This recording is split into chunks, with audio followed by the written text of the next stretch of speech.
Welcome everybody back to the Plat Chat Valorant podcast, the video and audio experience. This is episode 420, and it actually, guys, it's actually coming out on 420, so it's actually episode 420 or episode 86, but I prefer, or episode 87, but I prefer episode 420. That's a joke for any weed smokers and any squish inhalers that happen to watch this podcast.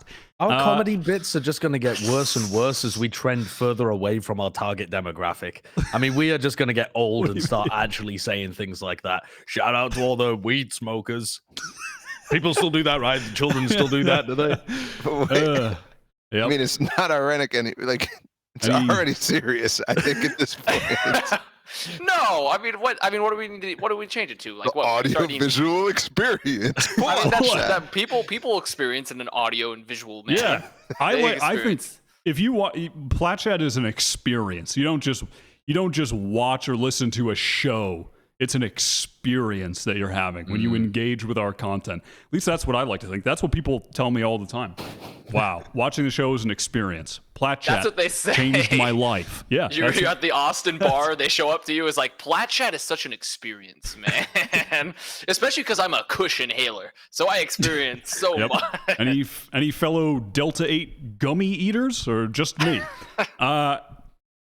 Josh doesn't even. Dude, Josh, you're not surviving the vibe shift. Though I did like your outfit. I liked your outfits this week. I like your streetwear era a lot. Guess who picked them, Wyatt? Guess who picked them? Not me. You? Not me. But they were good though. I like it. Yeah. Is that why they were good? Yeah. Because I have no input in the decision. With our stylists. I probably would. I mean, you in that. I love that jacket. I also love that jacket says "regret nothing," and that you're wearing it.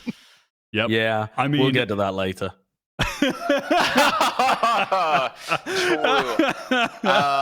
True. Green square. Regret nothing. Green square. I like the big S when they made you a superhero. By the way, I liked where they just gave you S for Sideshow. S on my chest. So who was it? What game were you casting, by the way, with that regret nothing shirt? Oh, who knows? Probably some team winning them when I said they were going to get knocked out in 12th. I don't know. Yeah. That sweater with the S on it was custom made. It actually was S for Sideshow. That was I'm a superhero. No, that's awesome. I like the styling of these events a lot. I really like that they've just created a new aesthetic era for your life, Josh, that I hope continues when you come home, when you're not even on the broadcast. Don't shake your head. Don't shake your head. Okay. More importantly, though, I'm saying it now. We're saying it now. It's set in stone that we're co-streaming the final 3 days of the event. Myself, Avast, wrong arm. It's backwards. Whoa. Myself and Connor and Curtis. We're going to co-stream. We got plans. We've been cooking things up. We're co-streaming the last 3 days of the event. And for people asking about what's happening with the co-streams and moving forward and that kind of thing, that will remain to be the plan. If we are available, myself, Connor, Mimi, if she's got availability, which unfortunately just for this event she does not.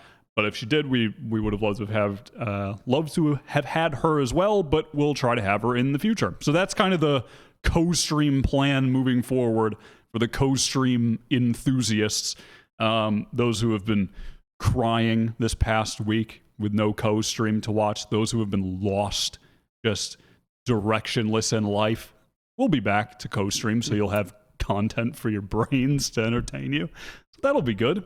So yeah, you can watch us live on this channel on YouTube this weekend for the last 3 days of the tournament. Okay, well this week, we're talking Masters. We're talking Masters, and more Masters. We're on the Masters wave, and we're riding it till it hits shore. We're on the Masters wave, talking Masters. First up, Fnatic. Okay, rough showing for Fnatic, out in last place. They lost, and then they also lost a second time, which is why they're not in the tournament anymore. They had 2 subs, of course, that being the main narrative of the team. And I suppose it's just a question of how much do we feel that that hurt them? Was that the primary reason they were out? I mean, I would say yes. And then also, is there much that we even really take from this? Like, what is your takeaway for Fnatic even after watching this event, Josh? My takeaway is that if Fnatic decide to make roster moves after a tournament where they play with 2 subs, that org, very dumb, big stupid. Because you should be taking nothing away from this event in the slightest because you're playing with 2 subs, including your best player that was getting like 45% of your first kills or something. And your team is a like super structured team that doesn't do well when you let them off the leash a little bit. And you're also missing one of your key pieces that was like one of your brand new big additions that gave you a ton of extra fragging and also helped set up your players. I mean, it boggled my mind actually when people were talking about Fnatic being fine with subs. I mean, I could get on board with Durka being back, and you know, I thought maybe there was a chance to get out of groups, and then Durka kind of hits a stride, and they end up making a top 6 run or something. But I mean, they were easily the worst team at the event, in my opinion. But that doesn't mean it's going to continue into the future. What was the rumor that they were potentially? Was it Mystic? Magnum. No, it's Magnum. Or Magnum. Oh, it was Magnum. Like, I mean, that's legitimately madness. Like, I don't understand how you can walk away from this event ever as an organization being like, we need to make changes when you're down nearly, essentially you're down 2 out of 5 players, and both of them have been like insanely high impact players, and one of them is your star player. Like, I don't even understand how you can walk away from this thinking that's like the potential result. Like, it's just flaged. You just got flaged. Your dick got flattened by COVID, like, and other outside circumstances. Like, it was just like there was no, like, you didn't do anything wrong as a team, I feel, and I don't think you should ever walk away from this saying you need to make changes. Yeah, for me, it was just a write-off. Okay, they're out. They lost to 2 good teams, both 2 teams with some crazy individual players. And you're playing in an unstructured environment against teams that relish in an individual game. That's where they can be at their best. And they got knocked out. And it's just, to me, it's just a write-off. Just go play again with your actual roster and let's see what happens. Because, I mean, of course, they didn't have their best player. And I feel like Bravaf was probably their second best player in this last stage. I mean, you could argue maybe Mystic or something, and that's fine. But nonetheless, he was very good, and not having. I mean, it's just a write-off. I would be upset to see them make changes after this result. Yeah, I would too. Well, I'm not necessarily sold that like one change wouldn't be the worst thing in the world. I mean, I think that the recent Bravaf addition worked out great. I think I'm more disappointed in the fact that they had this entire situation with Durka, and then he tested negative and he got out here before the groups even started, and then they didn't work out something to not play with whoever, either Fearoth or Hyber, and they went along with playing with their plans because that's so stupid. It makes no sense given the fact that Loud is doing the thing where they play from the hotel. Makes 0 sense to me, but that to me signifies more than just a little bit of they played with 2 subs and we should write it off. That to me it indicates that there's probably more going on, and maybe the team is eventually not going to be like this anymore, like imploding a little bit. That's a good point. I didn't really think about that. I kind of just assumed that they were playing with them because they had to play with them. So you're saying they didn't have to? They could have played with Durka. They were just like, well, I don't know the exact circumstances, let's but just play on stage. Pretty much thinking that they could have. Well, it's not just that you're thinking it, though, Balla. I mean, Riot released a statement talking about Loud and said that with these kind of situations where there is a player that tested positive, we are allowing teams the opportunity to choose to play from their hotel rooms as well. I mean, they put that out in the communication that was a pathway open. There's no reason to believe that would have been any different for Fnatic. Right. Sure. My reason to believe is because he just got to Iceland and he didn't do that like 5-day isolation thing already, which I that doesn't make any sense, but that shouldn't change anything. Sure. And even if it did, then he still should have been able to play the second game anyways, I believe. But whatever. Yeah. I agree with you though. I think it seems to imply that there's there's something else going on in Some there too. deeper, Yeah. reasoning. But like actually get into it, I guess I'm actually kind of happy that they are the first team that got upset by Zeta, because that starts this run from them. So that's nice. In terms of their actual play, it felt like the two subs were kind of actually carrying them in a lot of the instances, keeping them in those games, at least in the first one against NIP. And then the other guys, Magnum, Boaster, and Mystic, were definitely not playing up to snuff. But I guess that makes sense because you're trying to lead into an unstructured environment where you were structured before. So the guys who don't have that reliance on it end up playing worse, I guess. It's like, I mean, it's like what we watched with Asuna, like feeding on 100 Thieves. Yes. Oh, He's not yeah. a bad player at all, but he's like trying to lean into structure that's non-existent. The Fnatic players are trying to play with their good fundamentals and some level of the team structure that they had in the past, and it's just evaporated. I mean, just you have to have players that like to lean into the nonsense, and that's easier for the subs in some way because they have no preconceived notions about what the team is supposed to be. I think it's incredibly disappointed that we didn't see full strength Fnatic, but it did open the door for some mental stuff to happen in this tournament. It really did. The other team that went out early on were Crew. I mean, it feels like years ago. I barely remember what happened. They lost to Liquid, and then I genuinely, there's been like 20 They games lost this to Liquid week. and OpTic, yeah. Right. So, oh, right. Was And then they OpTic got upset by Xerxia, and Right. then OpTic kind of woke so up. that was game really against Crew. the I think the thing that broke them. I think they could have potentially had maybe a run in their lower bracket after they lost to Liquid, but they ran into OpTic, who lost to Yeah, I mean, Xerxia. Like they just got. I mean, OpTic has been looking fucking crazy this event, so I don't think they had any chance to beat OpTic. Honestly, looking at the form that they had after their Xerxia match, in my opinion, that group was pretty stacked, wasn't it? I mean, But at the same time, I mean, both those teams win 0 maps, both Fnatic and Crew. And I think, you know, Crew's one of those teams. And yeah, of course, we were wrong about some of the others, but Crew is one of those teams where you could tell they were weak coming in, and they didn't massively improve at the event. They pretty much played the same way that we'd seen them before, where Kesnit's in a position where he can't really do as much as before because the team's a fucking hot mess. They're playing weird stuff. Nags isn't popping off. Like this team, I would want them to go towards changes, unlike Fnatic. So that's your takeaway: is Crew needs to make some kind of change with the roster moving away from this event. You guys share in that sentiment? No.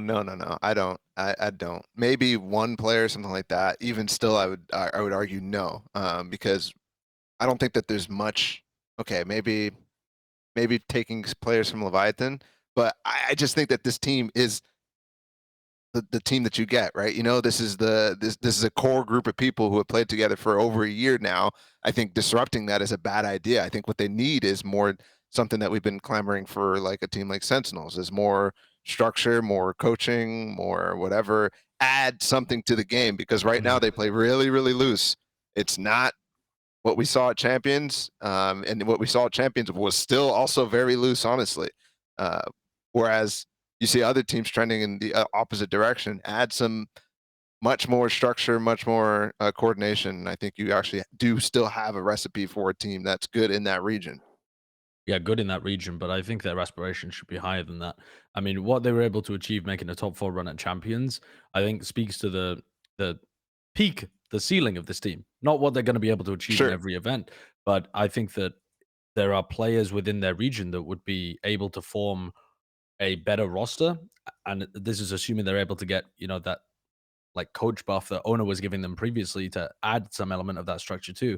But when I look at the roles that they're playing and like how stretched thin Kesnet is on this team, he needs that second player with him. And it was Mazzino when they played online, but where's Nags? I just constantly feel like I'm saying this every fucking time. I still don't he had like stand one for the map. Nags slander. Yeah, I feel like Nags. I mean, he had one. Kesnet disappeared more than Nags at this tournament. Again. Yeah, but that's also because everyone's trying to fill in the gap that Nags leaves. I mean, Kesnet's had to pick up Jett for this team. What's that? That's pretty unforgivable, I think, on those maps that he does.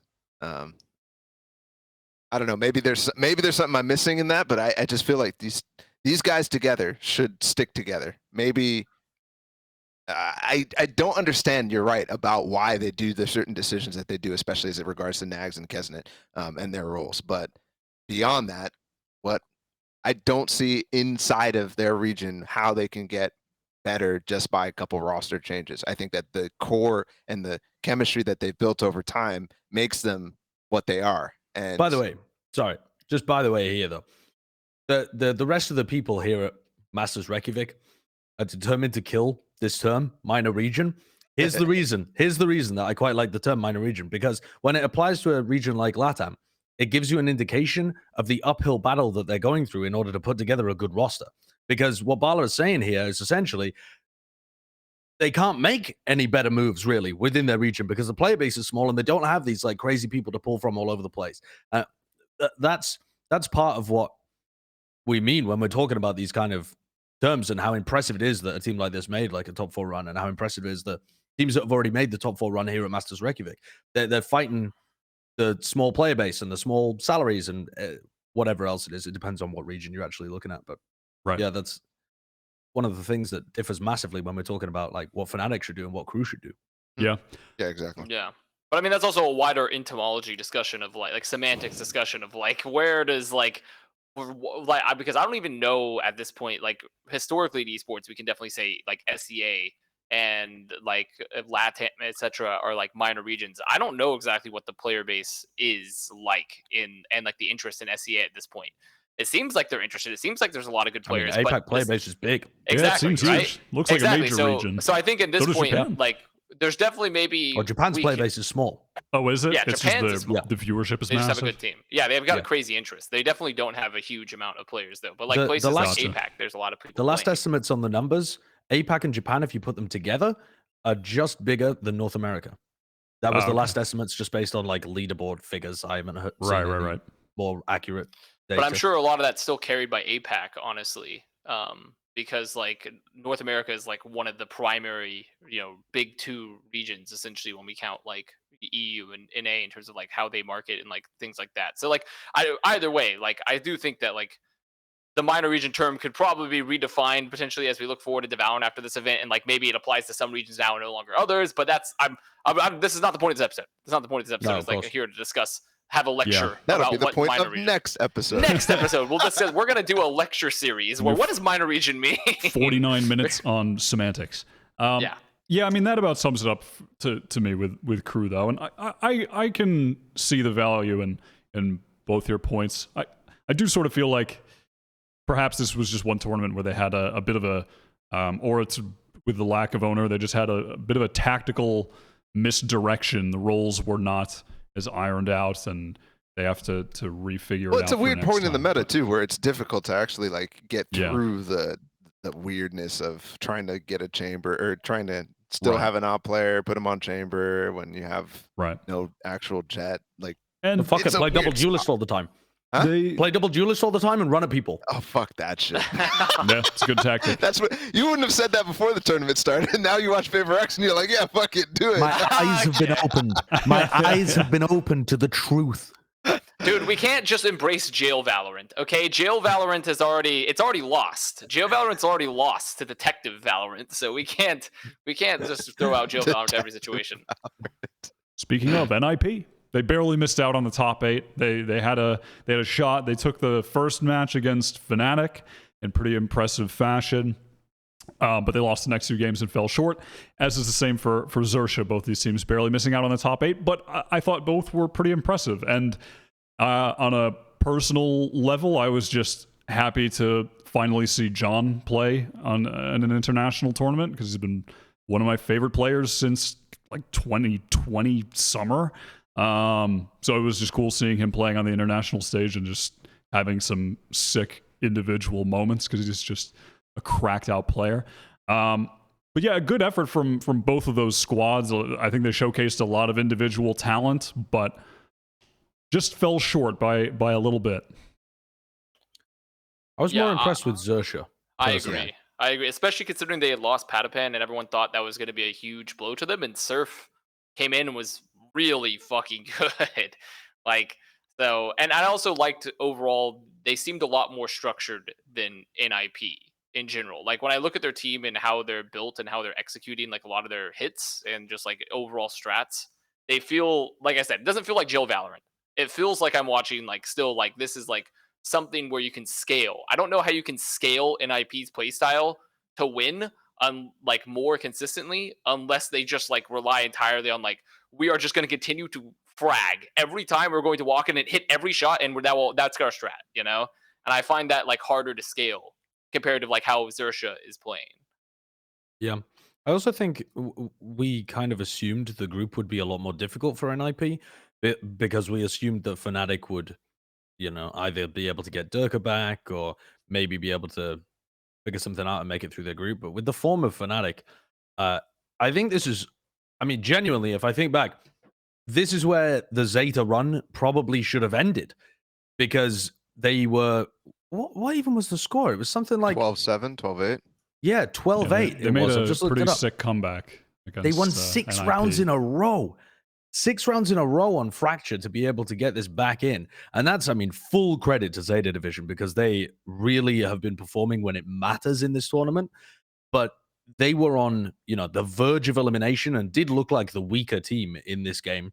But NIP just couldn't close it out. And that's got to be gutting for them. And it kind of feels like that was the hurdle that Zeta needed to overcome. But it's cool because I think, honestly, Zeta Division have become such a different team.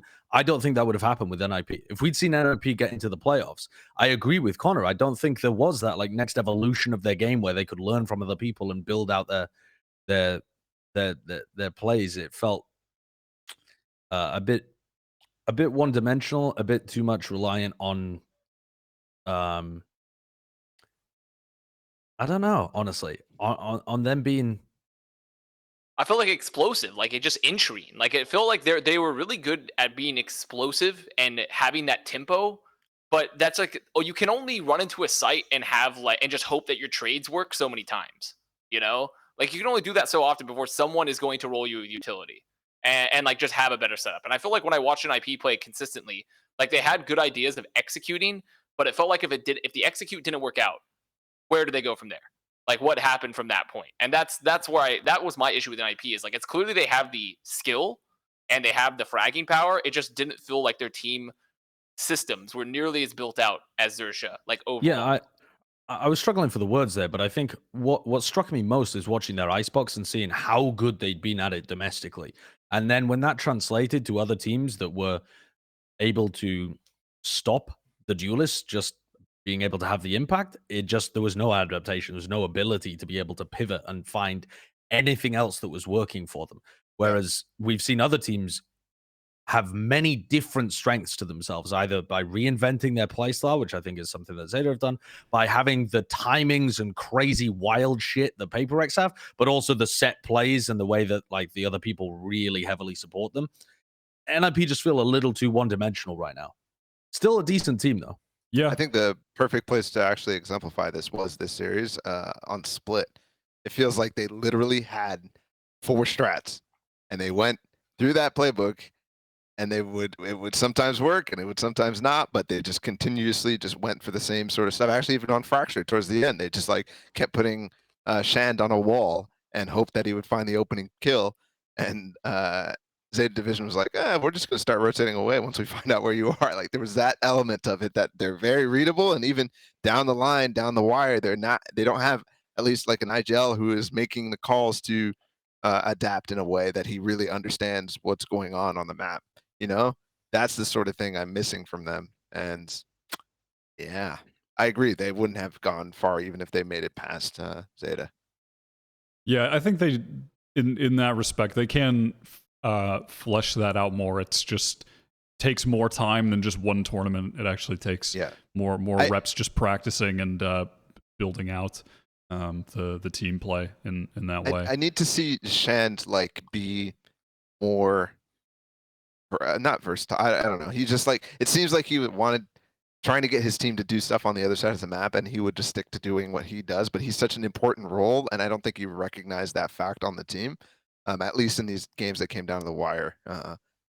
So yeah, but Also, BZN is nasty, and I really like Kalenzine, but I Yeah, don't like the team. I feel like Kalenzine had a pretty rough tournament, actually.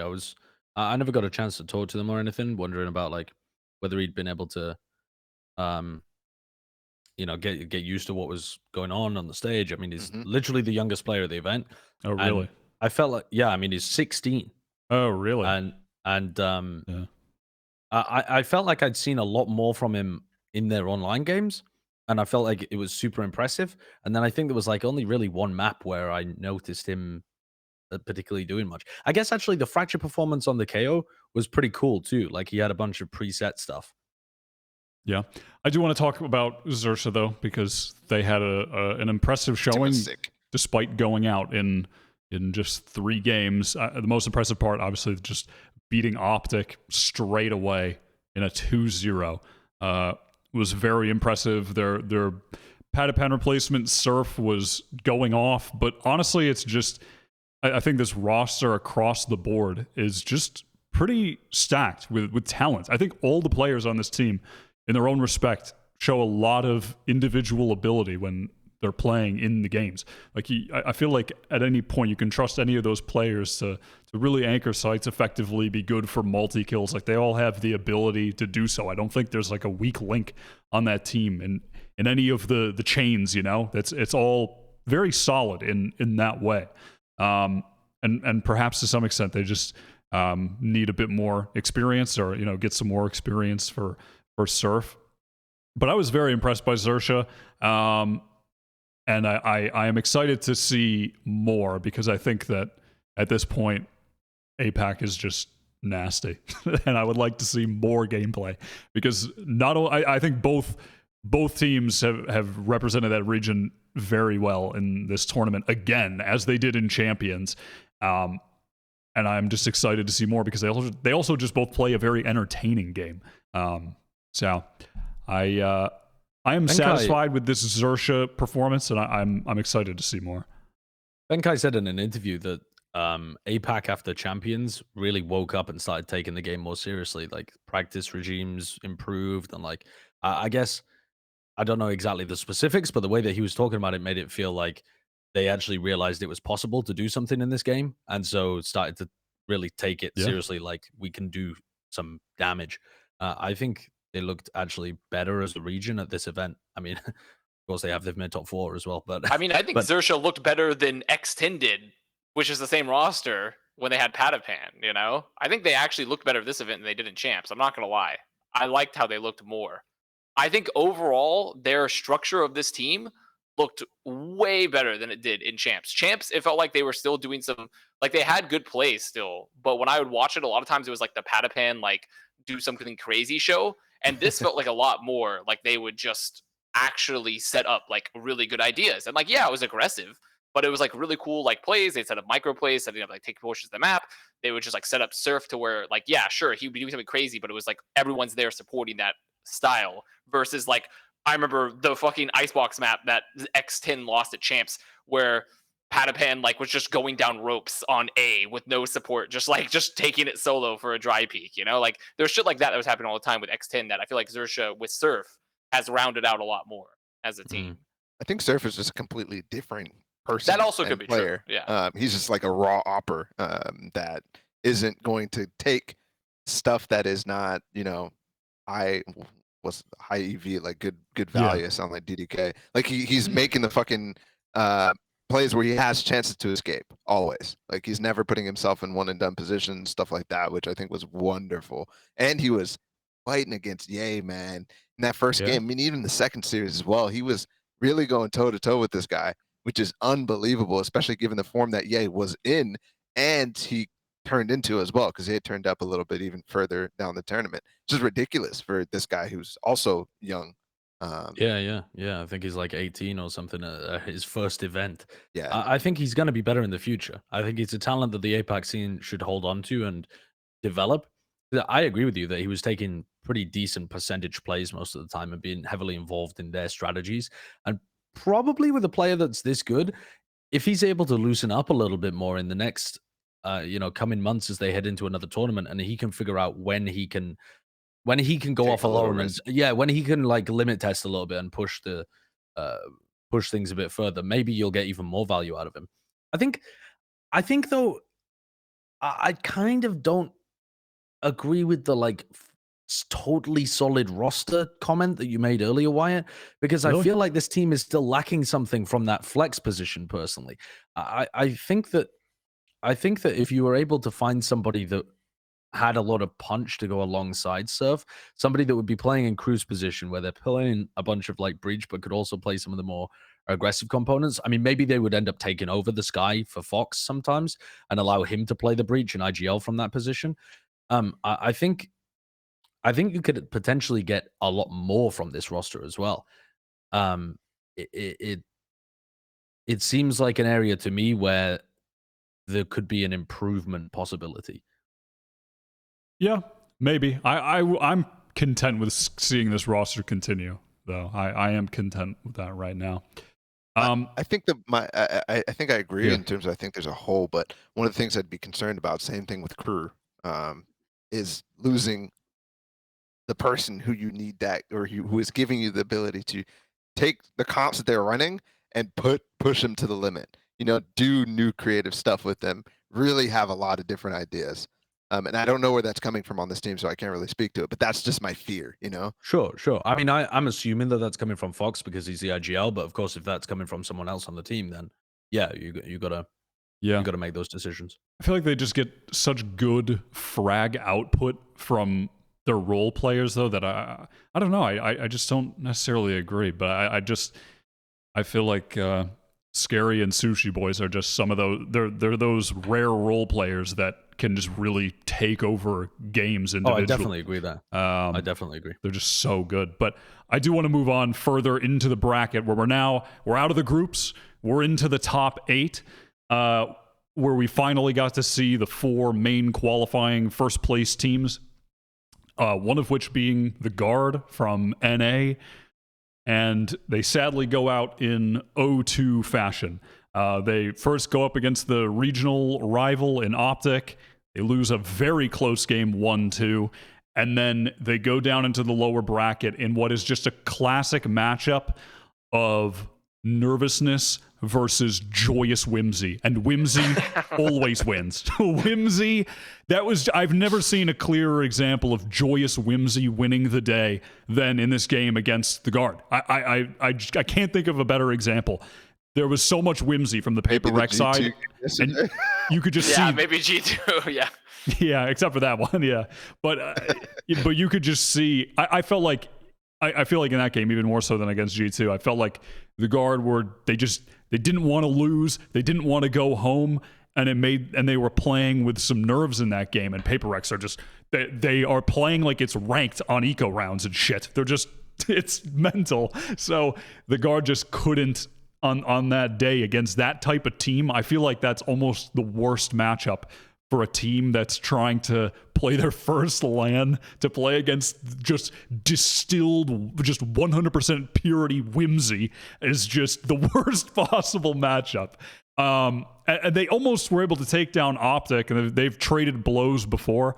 And seeing OpTic win that 2-1 in close fashion, I mean, that's not really a surprise. And I think that was probably a good match for them, honestly, to play as their first LAN game, to get a comfortable. They know OpTic. They've played. It's an easy one to get into the swing of things, perhaps. And I felt like from there, the lower bracket would be a good spot for them to start making a run. Saya looked like he was in nasty good form. He was going off against OpTic. Like, okay, I think that I thought they were going to be able to do a really nice lower bracket run. But God, Paper Recs, I think, were just the worst matchup they could have possibly had in that moment. Yeah. They're still a decent team, and this is extremely good experience for them, but it's only 2 matches of good experience. Whereas if they'd been in the groups, I mean, I talked about this last week. There are going to be teams where they look worse because they didn't get a chance to play in groups and they just go out 2-0. Yeah. And people are like, oh, this team's worse than, I don't know, throw whoever you'd like in there that people maybe think are better than them. But this team still played fairly well, I would say. But their opening map that they played on Icebox they just couldn't get into it, man. It was only Sire player that felt like he was able to do anything in that opener. And I really feel like they missed those crucial mid-round duel wins from Trent, where he puts himself in the position to take the duel, and that is the impact kill that gives them the advantage or neutralizes the disadvantage. And that's not to be, it's not unexpected. I mean, it's his first event and he's 17 years old. Hopefully he's able to grow into that and just find those same moments in the game, because I definitely didn't see any of it from him at this event. Yeah, I feel like this series. I remember when I was watching the paper, because versus, like, I agree with Wyatt's point entirely, where OpTic was their best first matchup, and if they lost to OpTic, I don't think that was going to be an upset, especially with how like OpTic after coming out of groups is looking. And it was like a pretty decent match, you know, it was a pretty good match. Like, I don't think there's anything bad. But watching this, there was a point on Haven when they were playing double duelist with Jing on the Reyna on Haven, which it's been a while since I don't think we've seen that too often, honestly, recently. No, definitely not on Jing, Haven. Jing just like, he gets like a 4. It was a 4. I can't remember which round he got the 4K, but he just like when he got breach ulted. Yes, in the A lobby. Oh, yeah, and then he got a 4K, and I was like, this is over. I was like, this is over, because I can already feel this is like, it's, you know, when they strike oil in those old 18th century movies and like the wells, like, Yeah, I was like, that's Daniel whimsy Plainview. bubbling up from the ground. There will be, instead of where there will be blood, there will be whimsy. And I was like, this series is over. This series is absolutely over, because Guard are going to fold against the LAN experience, and it happened, and it did. Like, they didn't even look like bad. It's just, you could tell that they were playing. They weren't playing the tempo they normally play. They didn't have the same level of agency, like with map control, that Guard normally does take. And like, they they felt afraid to play against like Paper Rex, and you definitely saw it in the match. It's not enough to be not bad at an event like this. Exactly. It's just not enough. It will get you wins. I think they choked the first game too, though. Actually, I mean, like the game against OpTic, they choked it. Like that. They choked it. I mean, they weren't able to get into the first map in anything like what they were able to do online. And then they were 10-4 up on Fracture, and they lost it. On their attacking side, too. Yeah. So that is definitely rough. There were so many moments. That were different to how they played online. And they only needed a few of them to go more towards their direction. And they would have carried on in the upper bracket and maybe settled the nerves a little bit. But that's just what happens for some teams and some players at their first event. It doesn't happen with everyone, though. And I don't want the big takeaway for North American fans to be, if you are a rookie, you're always shit at your first event, because that's just not true. I mean, you've just seen so many other players at this event turn up for the first time and go fucking dumb hard. It's just like rolling the dice. You don't know how people are going to react to it. Yeah, absolutely. Yeah, it's just one of those things where when it does happen, it's not that it's totally unexpected, and you just, okay, they played worse on LAN. That happens, and then when people perform, though, then you just you celebrate that accomplishment, because being able to do it the first time is pretty remarkable to play that well. But also you prep for that type of moment, and you prep for getting your players to that LAN experience. And I think that's something that MC talked about a lot, was how they kind of missed on that mark, right? That was a big talking point for him, and I think there's probably an element of truth to that, especially coming from him. The only player who really stepped up outside of the OpTic series against Paper Rex was Jonah P, and he's a little bit more. He was nasty on that one as well, but it's tough because I don't think that he's. Well, I don't know. I don't know how the internals are. And listening to the comms and stuff like that, and just interviews, it doesn't seem like he's the guy who would be able to keep a team involved and engaged to bring them back from that situation at all. Yeah, for sure. Just a question for the Overwatchers. How many games did Saya actually play? Because he played a little bit, right? In front of the crowd. He played Saya. Are you talking about for Mayhem? Yeah, he played a lot. He played didn't he play for the Florida Mayhem. He played 14 seasons or something like that. He was no. He played one. I believe it was one full season with the Mayhem. Yeah, it's 1.25 seasons. But you got to remember, the first season was 40 matches. So he's got some serious experience. He has what we. He has experience on trash teams, though. That's the thing, right? Wasn't he just in jail? Yes, he was by far the best player on that team when he was playing. But he's spoken about this in interviews as well, and he said, I've played on LAN. I know what it's like to play on LAN and lose and have to reset your mental and get up there again and lose and reset your mental and get up there again. And so he says, I mean, the way that he thinks about it is that he's managed to develop that ability to detach the mental side of his game a little bit from the performance side of the game, which I think is an important takeaway, right? Yeah. I am just so, moving forward with the guard, I am just blown away at how good Saya is on this team. It's such a peculiar, I don't know, it's just, it feels, I don't know, it's like expected because of what you've seen from him in, you know, in Overwatch, and I guess how renowned he is for his skill in regards to just mechanics. But just given his history and on T1 and what was going on there, and then to become just a god duelist, even within the games that they lost, was still so incredible. It's just, it is one of the most fascinating moves, I think, in Valorant, in at least in this year so far, that the guard gets Saya player. It's just, okay, that's cool. But then he just goes stupid for them. It's just, it's a wild storyline to me. It's very interesting.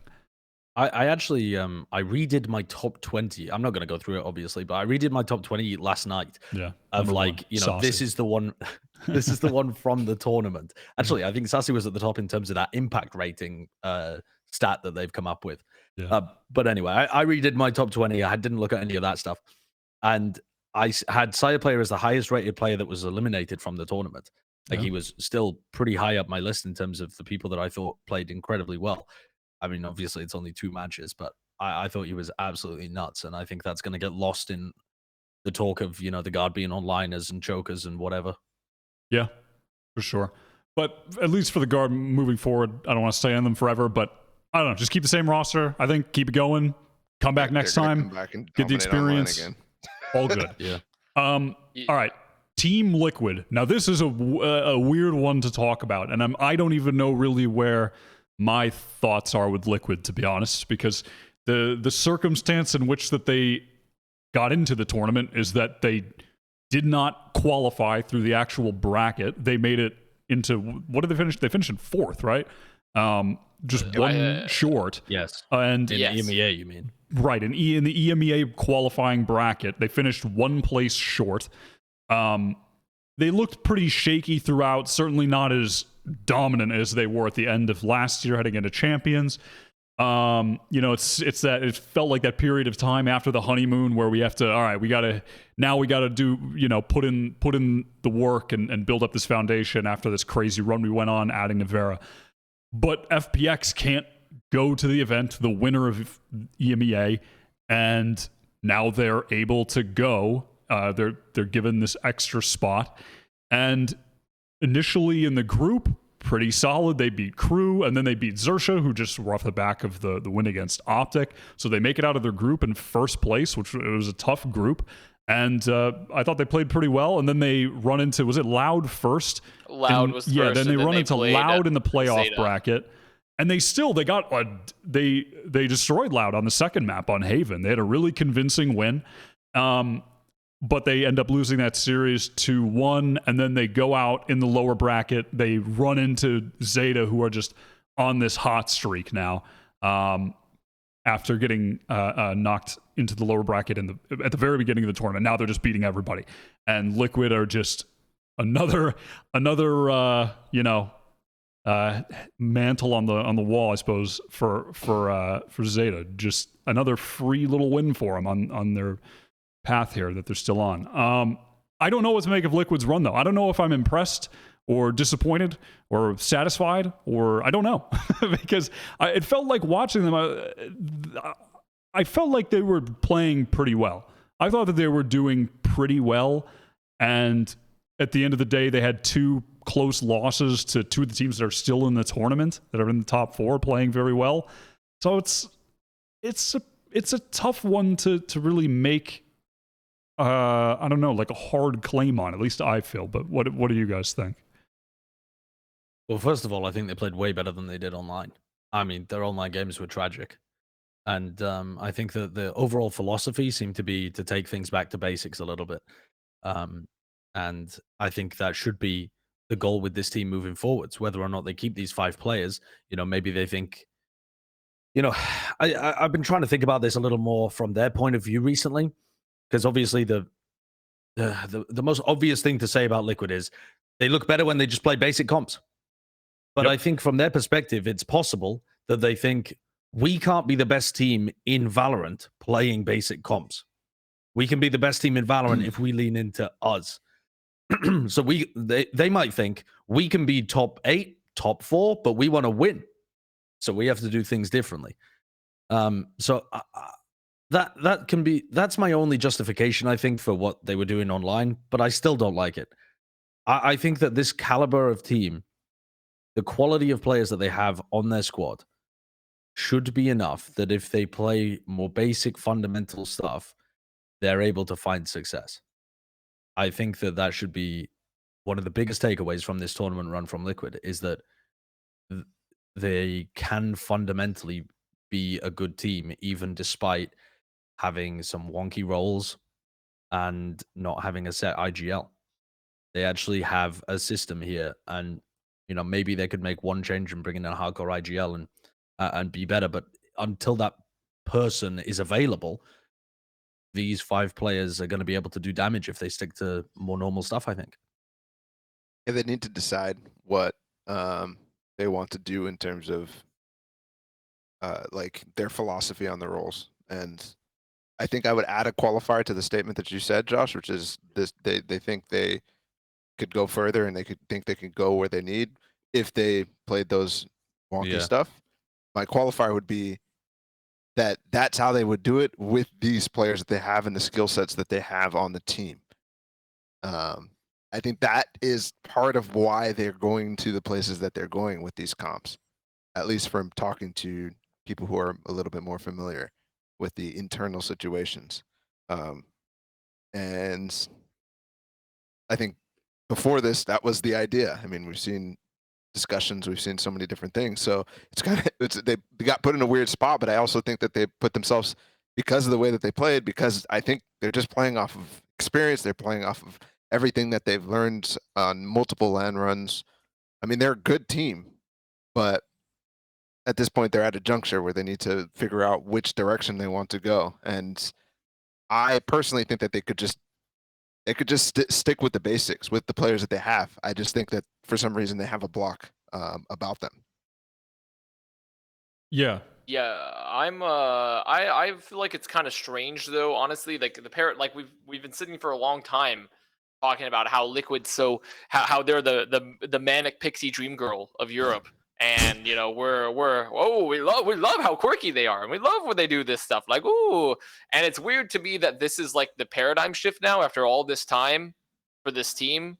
It's not that I disagree necessarily with the principle of like, okay, you need to like choose your direction, but it seemed like they had already chosen the direction, and now it seems like, oh, actually we're like swapping again, which I don't think there's anything wrong with, but it's, to me, if you're having to be like, okay, we've had this whole style for a year where we've gotten like some success, but also online, we've like, oh, it hasn't been too good recently, and now we're gonna go back to basics. Like, realistically, I don't like yo-yoing though. I'm fine with swapping. I don't like yo-yoing. So when they commit to this new style in the future, because I don't think they should make changes currently for this team, but as they commit to this new style and we watch them play in the coming weeks, I really want to see a transformation from the manic pixie dream girl into a soulless, lifeless meta drone. Not obviously not like that, but like obviously not like that quite extreme. But I want to see a commitment to that sort of style. What we want from them, because otherwise, to me, it just feels like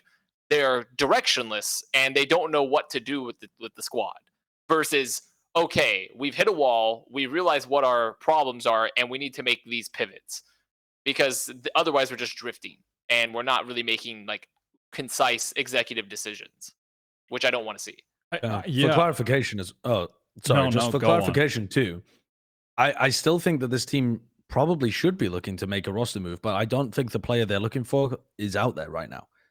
So that's why I'm saying that I don't know how long it will take, but this team is probably like, I think it's better to try and stick with this team and make it the best it possibly can be by focusing on the fundamentals, rather than searching for a player that might not actually exist to try and fit. For example, in this tournament, we talked to Sigi, we talked to Yampi. They were indicating that Scream was doing a lot more of the calling. I don't know whether he was picking up like a full-on, big mastermind IGL role, or whether he was just doing a lot of the, on the fly stuff for them.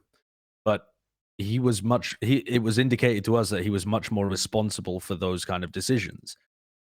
So you've now got your best duelist player presumably looking like your IGL as you head into the next chapter. And then you've got Soulcast playing like Perma Sky, and Yampi's swapping his roles around all over the place. It's what they really need is an IGL with a vision. But those are not available. They don't exist. They don't grow on trees right now. All right, I'll fucking go play for Liquid.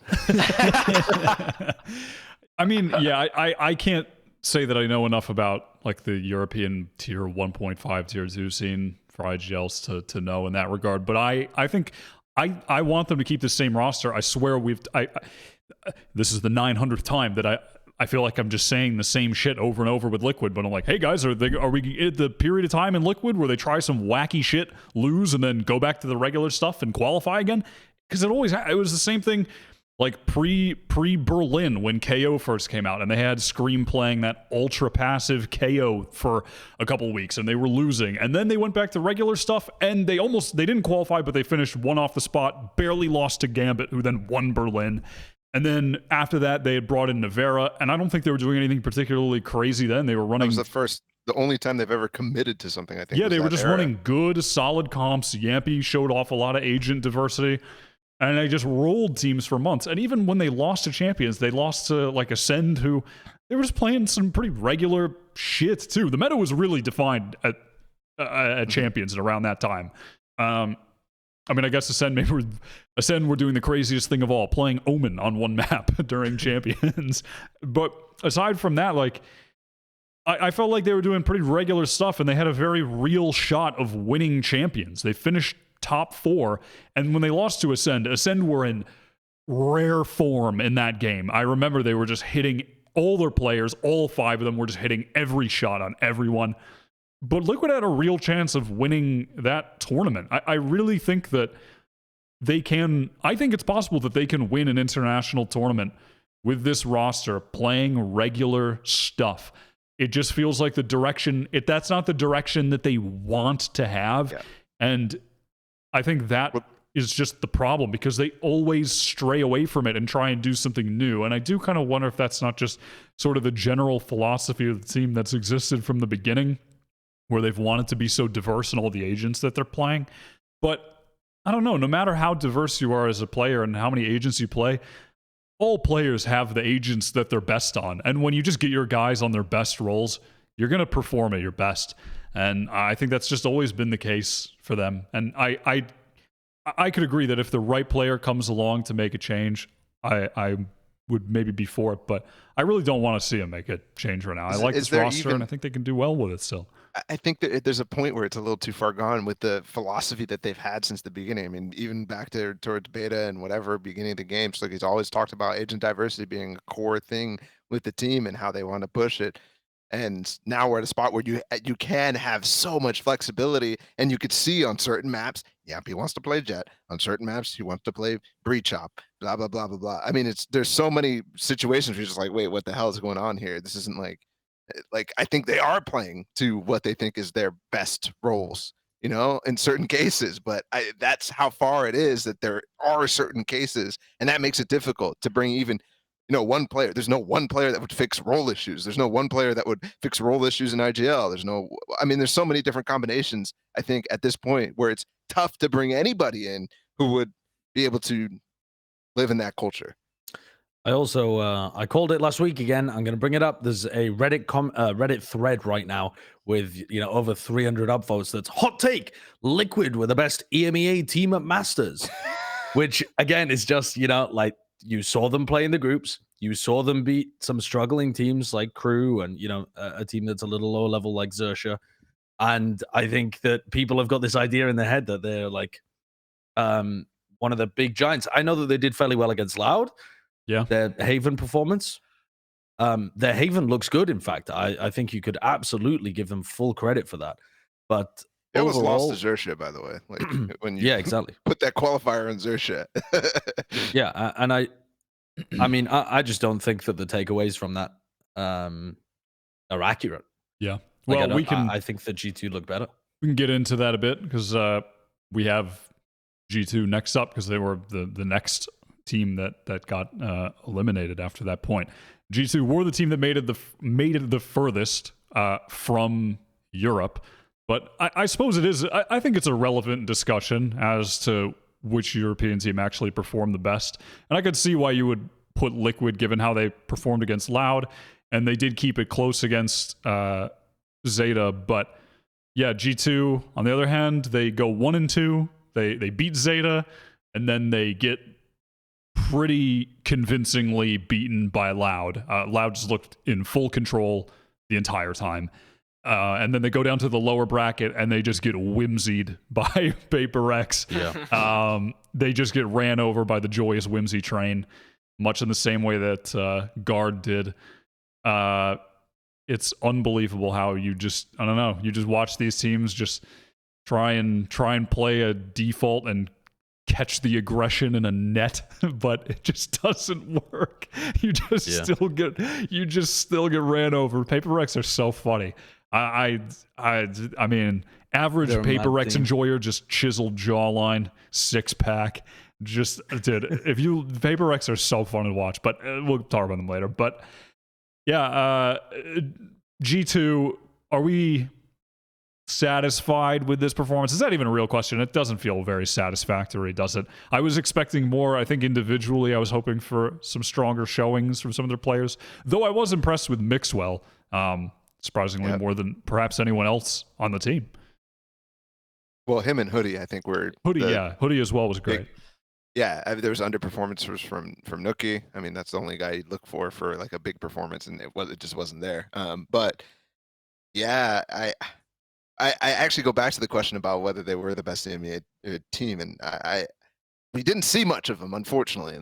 We saw less of them than we did of Liquid, and we saw. I think the reason why I'm okay with saying they probably were was they went up against a Loud that was definitely better than in the game against Liquid, so I shoot them some bail for that, because Loud was miles better in this game than they were in the game of Liquid, I think. But still, once they go up against PaperX and you see the types of decisions they're making, you have to continuously question where their leadership is going to continue to come from. I mean, I was really hype about Nookie because he made really good decisions, but once he got tested on LAN against LAN IGLs and whatever, LAN IGLs, what the fuck is that? That doesn't even on LAN against other really, really good IGLs. I don't know. It was lackluster. There was moments I could see the call was tilted. Like he's running up mid on on an eco round, and just to like get it over with or to try to catch him by surprise. It's like those are not the types of decisions you really should be making, because there's a slow that's about to come, and then you see him continue to run while his teammates all slowed, and his teammates are like, "Oh, we're slowed," and Nookie's up in the front like, "I got this, guys, don't worry." Like those types of things, constantly we were seeing them in those PaperX games. So I wasn't happy, and I don't see why anybody should be happy with the way G2 played. Guys, I hear the ice cream truck outside. Anybody want anything? I actually do. If they have the SpongeBob ice cream pops. Oh, those pop off. Those fucking on. I fucking love those things. So sorry, that was good. I just blew out Josh's eardrums with a supersonic audio missile right there, because that's the audio experience. This is my UN delegate Gen microphone. So it's not good.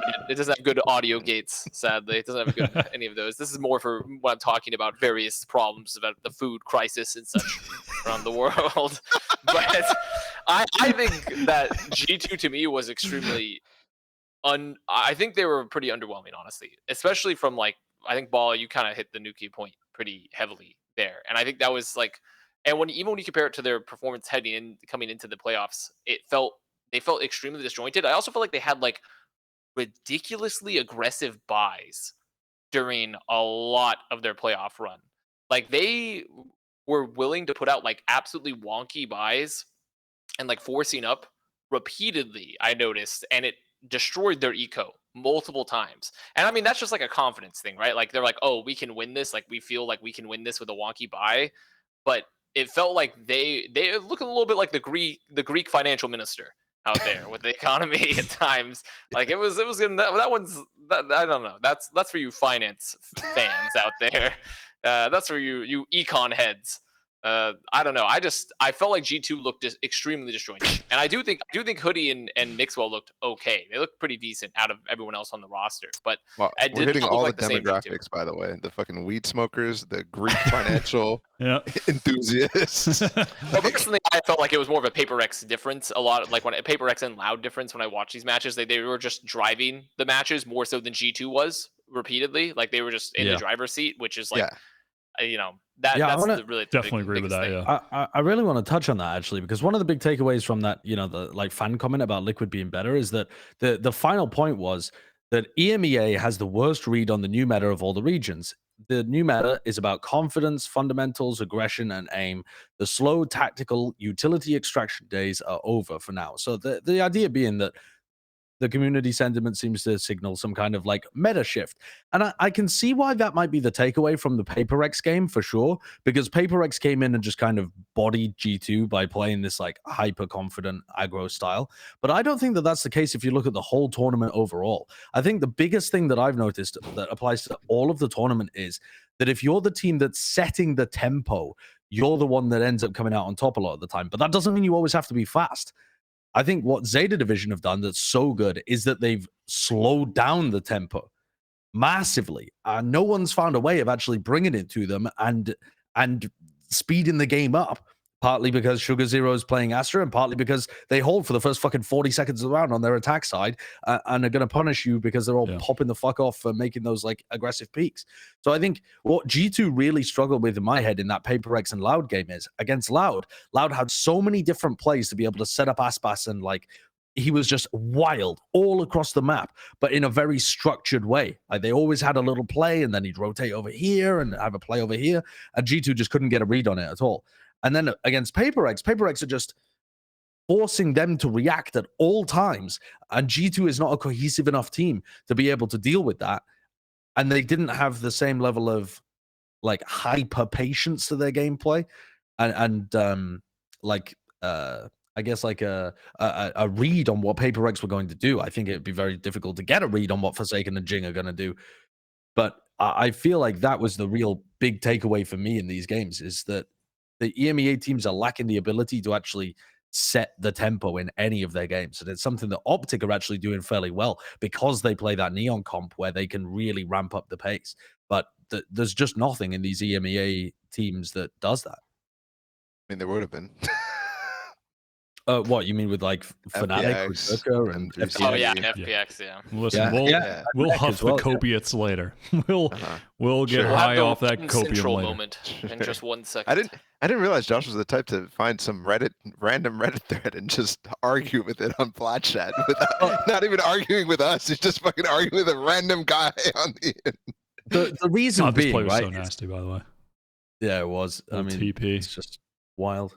The reason being is just that I can sense the community narratives developing. Balla.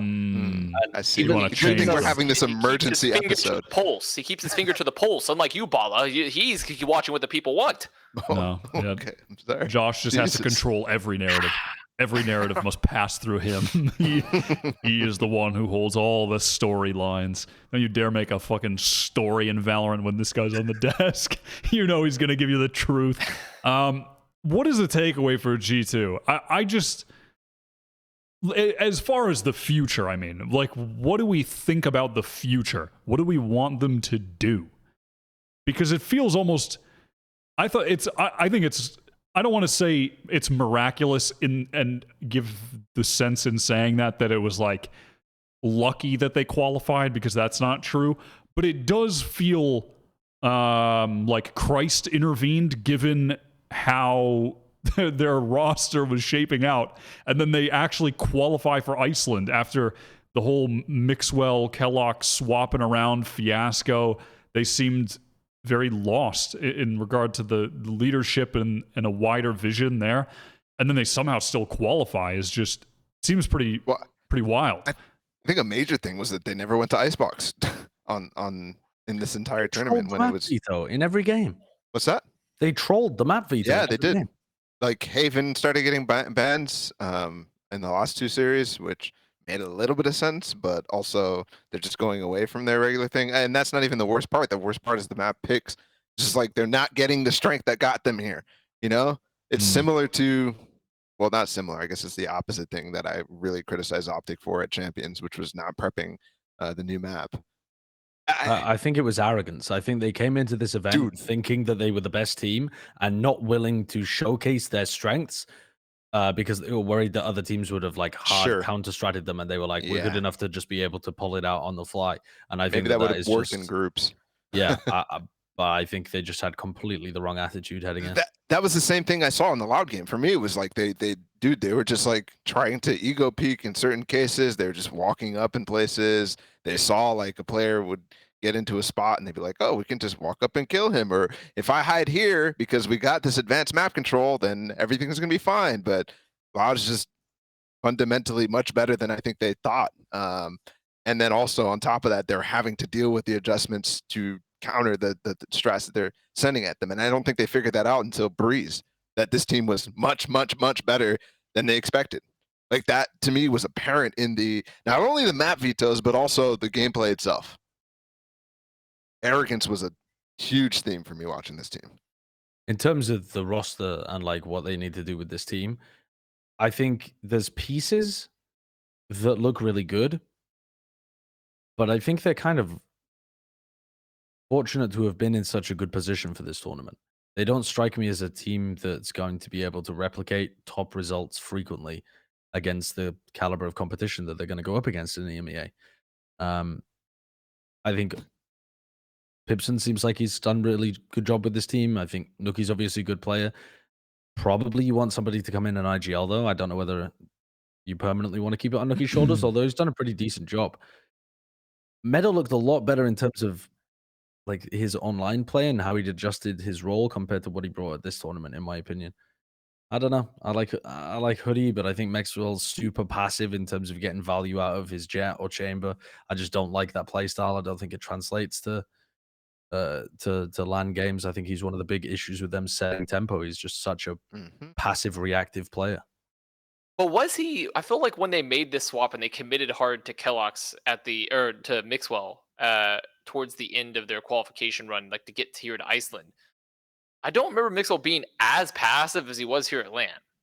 I felt like they were much more proactive with him online when they first made the swap. On Chamber? I guess that's true. He was mostly playing Chamber, wasn't he? He wasn't playing Jett, and I guess that's the real difference there. Is that he's well, he was playing Chamber in the online qualifier as well. Yeah, he was playing. So he was playing a lot more Chamber, and here he played a lot more Jett. So maybe it is just an issue with him being so passive on Jett in that case. I mean, what did he play? Like one map of Jett or something? I mean, he played Jett against I thought his Chamber was solid though. But I think I think his Chamber's good, but it always gives a lot of space to his opponents. He's not got like so what I see Mixwell doing a lot is he either sets up TPs to rotate, so they're really passive, they're not like him setting up on a forward angle, or if he does have something set up on a forward angle, he will drop back to a more passive angle, and at times he will literally wait for that cooldown to come back up so that he can just walk back up to it instead of having some kind of set team play for him to get aggressive there or get aggressive somewhere else. And him getting pushed away from the angle doesn't seem to trigger anything else from the rest of their team, either to get him posted back up or to like run a trap play or to push a different side of the map. Like I just don't see them doing anything off his aggression. Like for example, when he would push out B main on split as well, there was times where he was just getting pushed back by a solo dog, and he's getting pushed back from like pushed up in B main all the way to default by one dog. And I'm like, dude, there's no way that you can give up that space in a top level event. As the AWPer, you need to be falling back to the next angle, not 3 angles back. Sure. I think there's just little things about his game that make him much less effective than somebody like Yay, for example. Sure. Or, I mean, who the fuck else has been playing a ton of Chamber at this event? Laz he's played a lot, yeah. Buzz, Sad. Yeah, Buzz, obviously. Matter of fact, I mean, okay. Now, I said last week when Ball and I were talking about DRX last week, we invoked the Wyatt FPX clause. And we said if they don't beat any of the teams above them on the power ranking, we won't talk about them. And they didn't.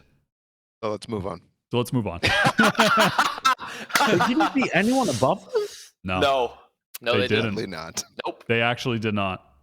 Nope. This is I wasn't so even- sad. Because our power ranking is went a... and double checked. I genuinely... But that's more to do with our power ranking being No. fucked. Our power No. ranking is a pyramid of virtue in Truth. terms of correctness And and accuracy. ranking. The power ranking shall not be touched. It is like a stone tablet. Okay, it's like the stone tablet of Hammurabi. It shall remain. That's the name, Josh. That's what it was. Never mind. That's a completely irrelevant topic. Anyhow, most importantly, I started to believe for a second there. I started to go back to 2021, Korea Wyatt for a minute there. But no, sadly, This was their best run. yeah, it Oh, here we was, go again. and yet it still just feels underwhelming. It's again against OpTic, so close. They don't do it.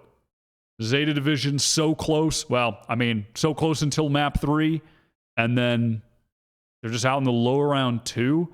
It felt like they were playing better than a team that finishes 5th, 6th, but they finished 5th, 6th. So doesn't really matter, does it, when they just finish 5th, 6th? Which is it a good showing for the players and for the region? And yeah, it is, but it's just like, I don't know. It feels like there should be more. I want more. Well, I feel like they should be capable of more than what they've given, and it's a testament to the skill that they do show at times. Someone else take it away. This is so sad. Josh, it looks like you want to have a point, and then I'll go after you. I think that when I watch DRX, I feel like there is like a base level that they play at that's super good, and then sometimes they're either exploited by their opponents or individually drop off from that normal level, and they're not able to close out games where you feel like they actually played better than their opponents for the majority of it, but then they let it slip through their fingers in some crucial rounds. I felt like that with OpTic, and I felt like that with Zeta Division as well, where these both, I think, should have been wins if DRX played up to their averages of what they performed like at this tournament, but they couldn't do it in the matches that actually mattered, so they don't deserve to win. Right. I think they also just lent too hard into the structure element of it, so they weren't being opportunistic. I think when there were timings that DRX could have gone for where they could really apply pressure to their opponents, they still ran through every checklist of everything that they want to do in every round. When there's a clear opening and they've created the opening, they still go, nope, we must clear this corner. Nope, we must hit this flash. No, we must hit this dog. And they waste so much time, and specifically I'm thinking here of Zeta Division, but it just let them not back into the game, but let them into a position where they could just crush their attack side, I think. This team is good, but there's something going on internally, I guess, with their ability to win the big matches, I suppose. And I don't think it's as simple as just saying that the individual players choke, because I think you could look at like RB's performance and say, yeah, he performed way worse than he did online. And that seems like a bit of a pattern at this point, considering what he did when he was playing like the initiators for them before. But I think it's so much more than that. I think the team themselves are missing these like moments where they could really put their foot on the throat. And they seem to do that in the group stage, but they just miss it in the playoffs.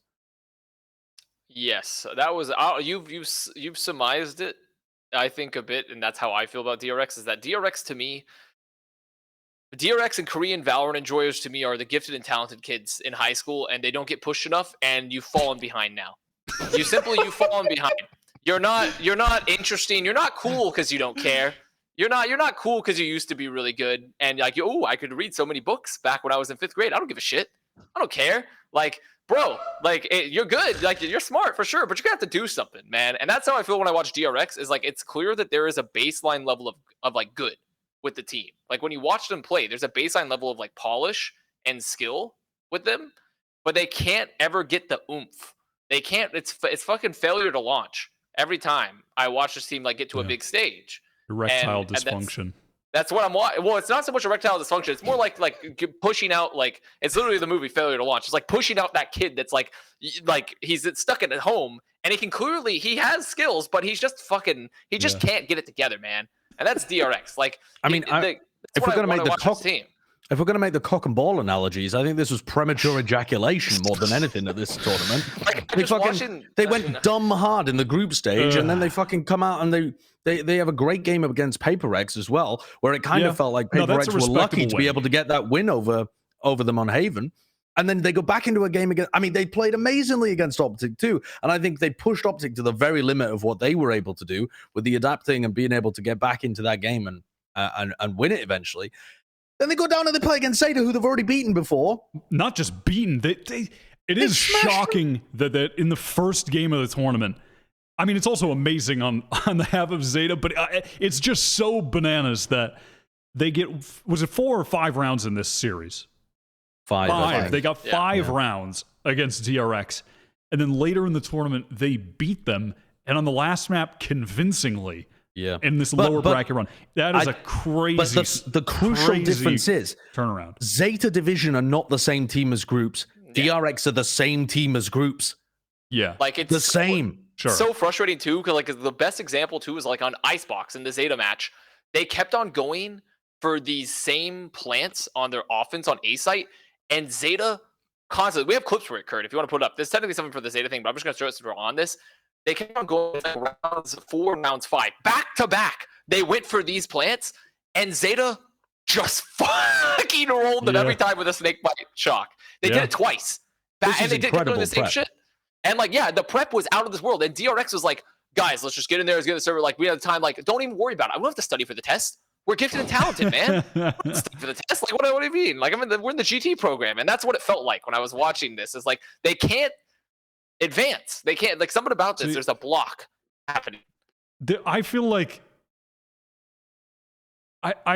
there's some kind of individual failure that occurs in a lot of these games, though, too. Like, even in that clip that you see that you just showed, Connor, I think that's a perfect example of it. Like, at times when I feel like in the games where they're already winning by a lot and you know they're just destined to win, you'll have the moments where players on their team get the frag movie highlight reel going, specifically non-Buzz players, because he does it in any game, but some of the other players. But in games like this, like in that clip you showed, Connor, when Crow swings on Rafter, the player holding Rafter just needs to get that kill or the round is over. But it's in those situations where they fail to get crucial kills and individually come up short on duels that need to be won. And at the very base level of the game, I feel like they just start to individually lose more duels than they do in some of the games, usually earlier in the tournament, or the games where they're more dominant. I feel like there's just not a lot of individual, or rather the individual play just starts to lack just a little bit, but it's that like few percentiles of decrease that can make all the difference in close games, because it can just be that one impact kill. That one loss in that round that you showed, that one duel loss resulted in Crow getting 2 kills. Like, that's just immense. It's just a kill that they must get, right? If you want to, I feel like it's a common theme. If you want to talk about individual players, though, I really do think like RB had a pretty shocking tournament, and I was willing to shoot him bail at the beginning when he didn't really go crazy in the like game where they dunked on ZETA, because I mean, you're dunking on ZETA Division. Who cares who gets the kills at the end of the day? But in the games in which they lost at this tournament, he went -39 with -14 first kills to first deaths. I mean, that is like shocking individual performance from somebody who online was, I think, their biggest fragger. Let me just double check that, but I'm pretty sure that was the case. He was, yeah. So if you look at what DRX were able to do when they were playing online within Korea, RB was getting the most kills as the percentage of his team's kills, and he was getting 40% of their opening kills. Yeah.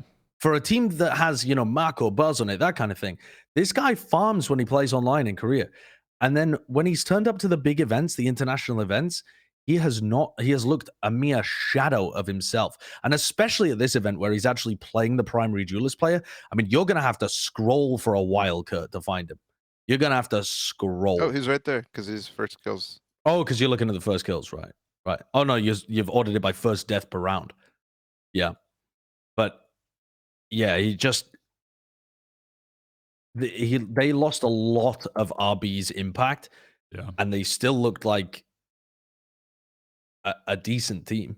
Yeah. And he started shying away from them as well. To be honest, there was moments in that OpTic game where I was completely blaming a couple of his missed shots on the fact that they couldn't close that out on split.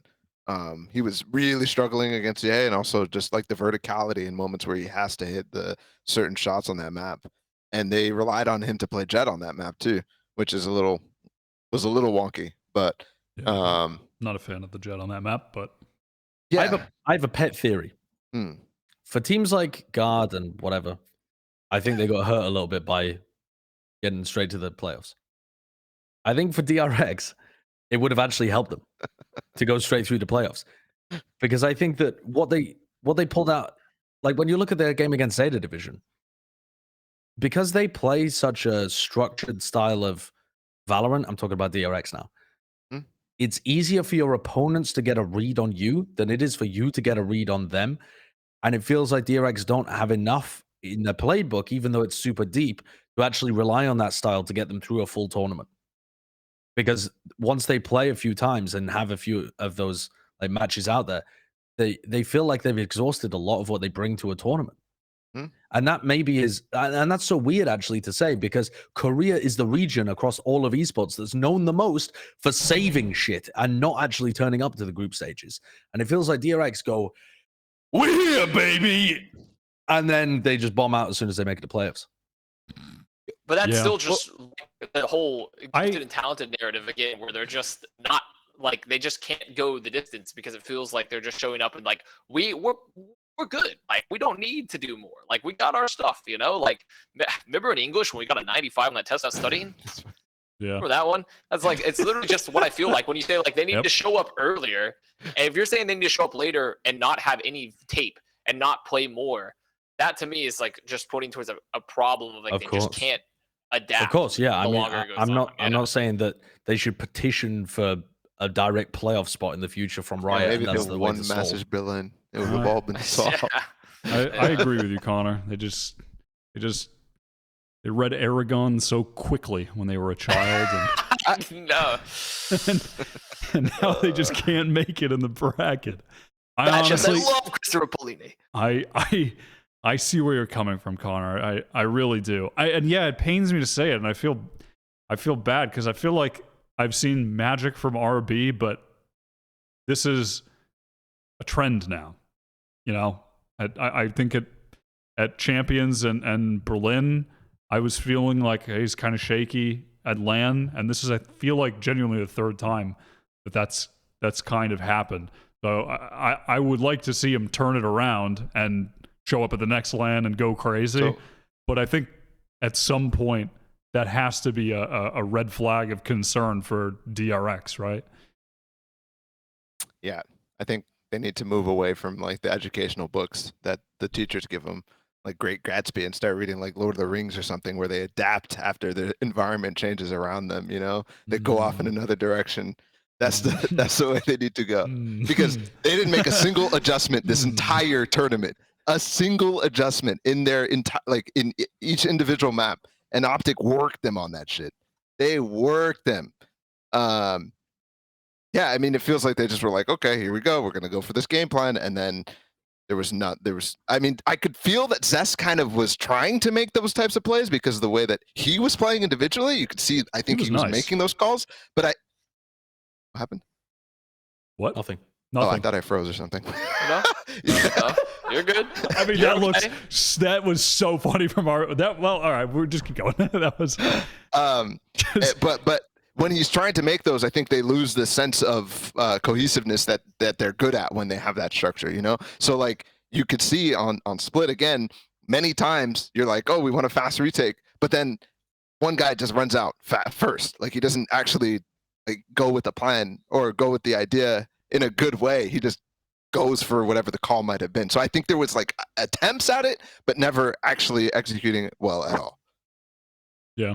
I was impressed by Zest. He was good. pretty He was damn really solid, wasn't he? Would you guys mind taking a quick break? Of course.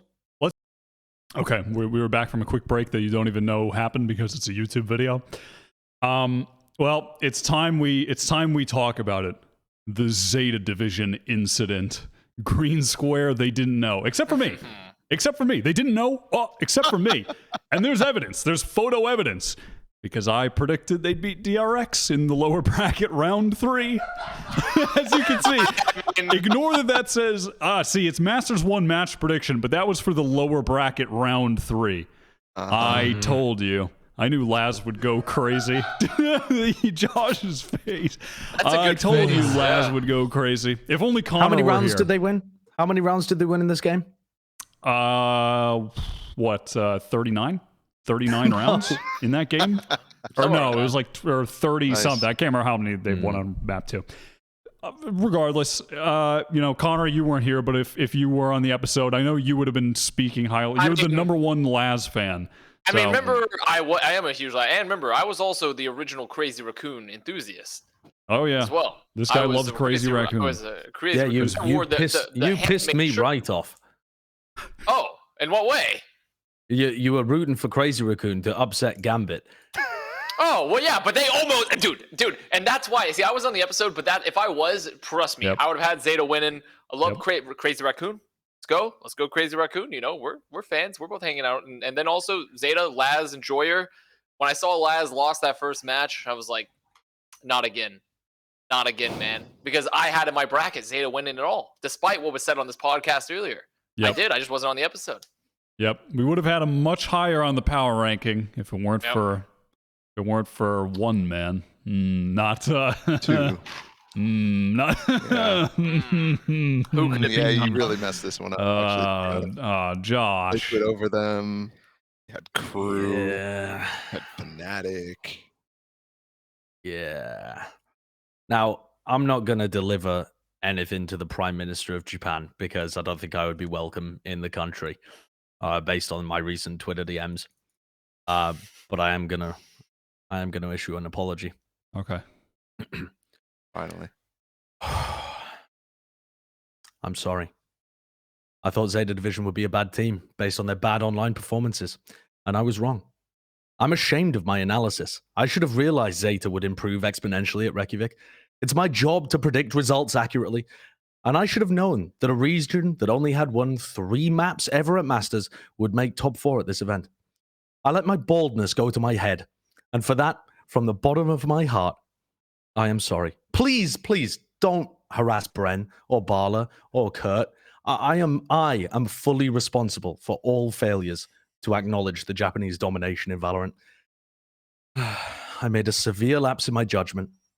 I don't expect to be forgiven. I'm just here to apologize. I'm sorry to the Japanese fans. I'm sorry to the Japanese Prime Minister. And most importantly, I'm sorry to Zeta Division.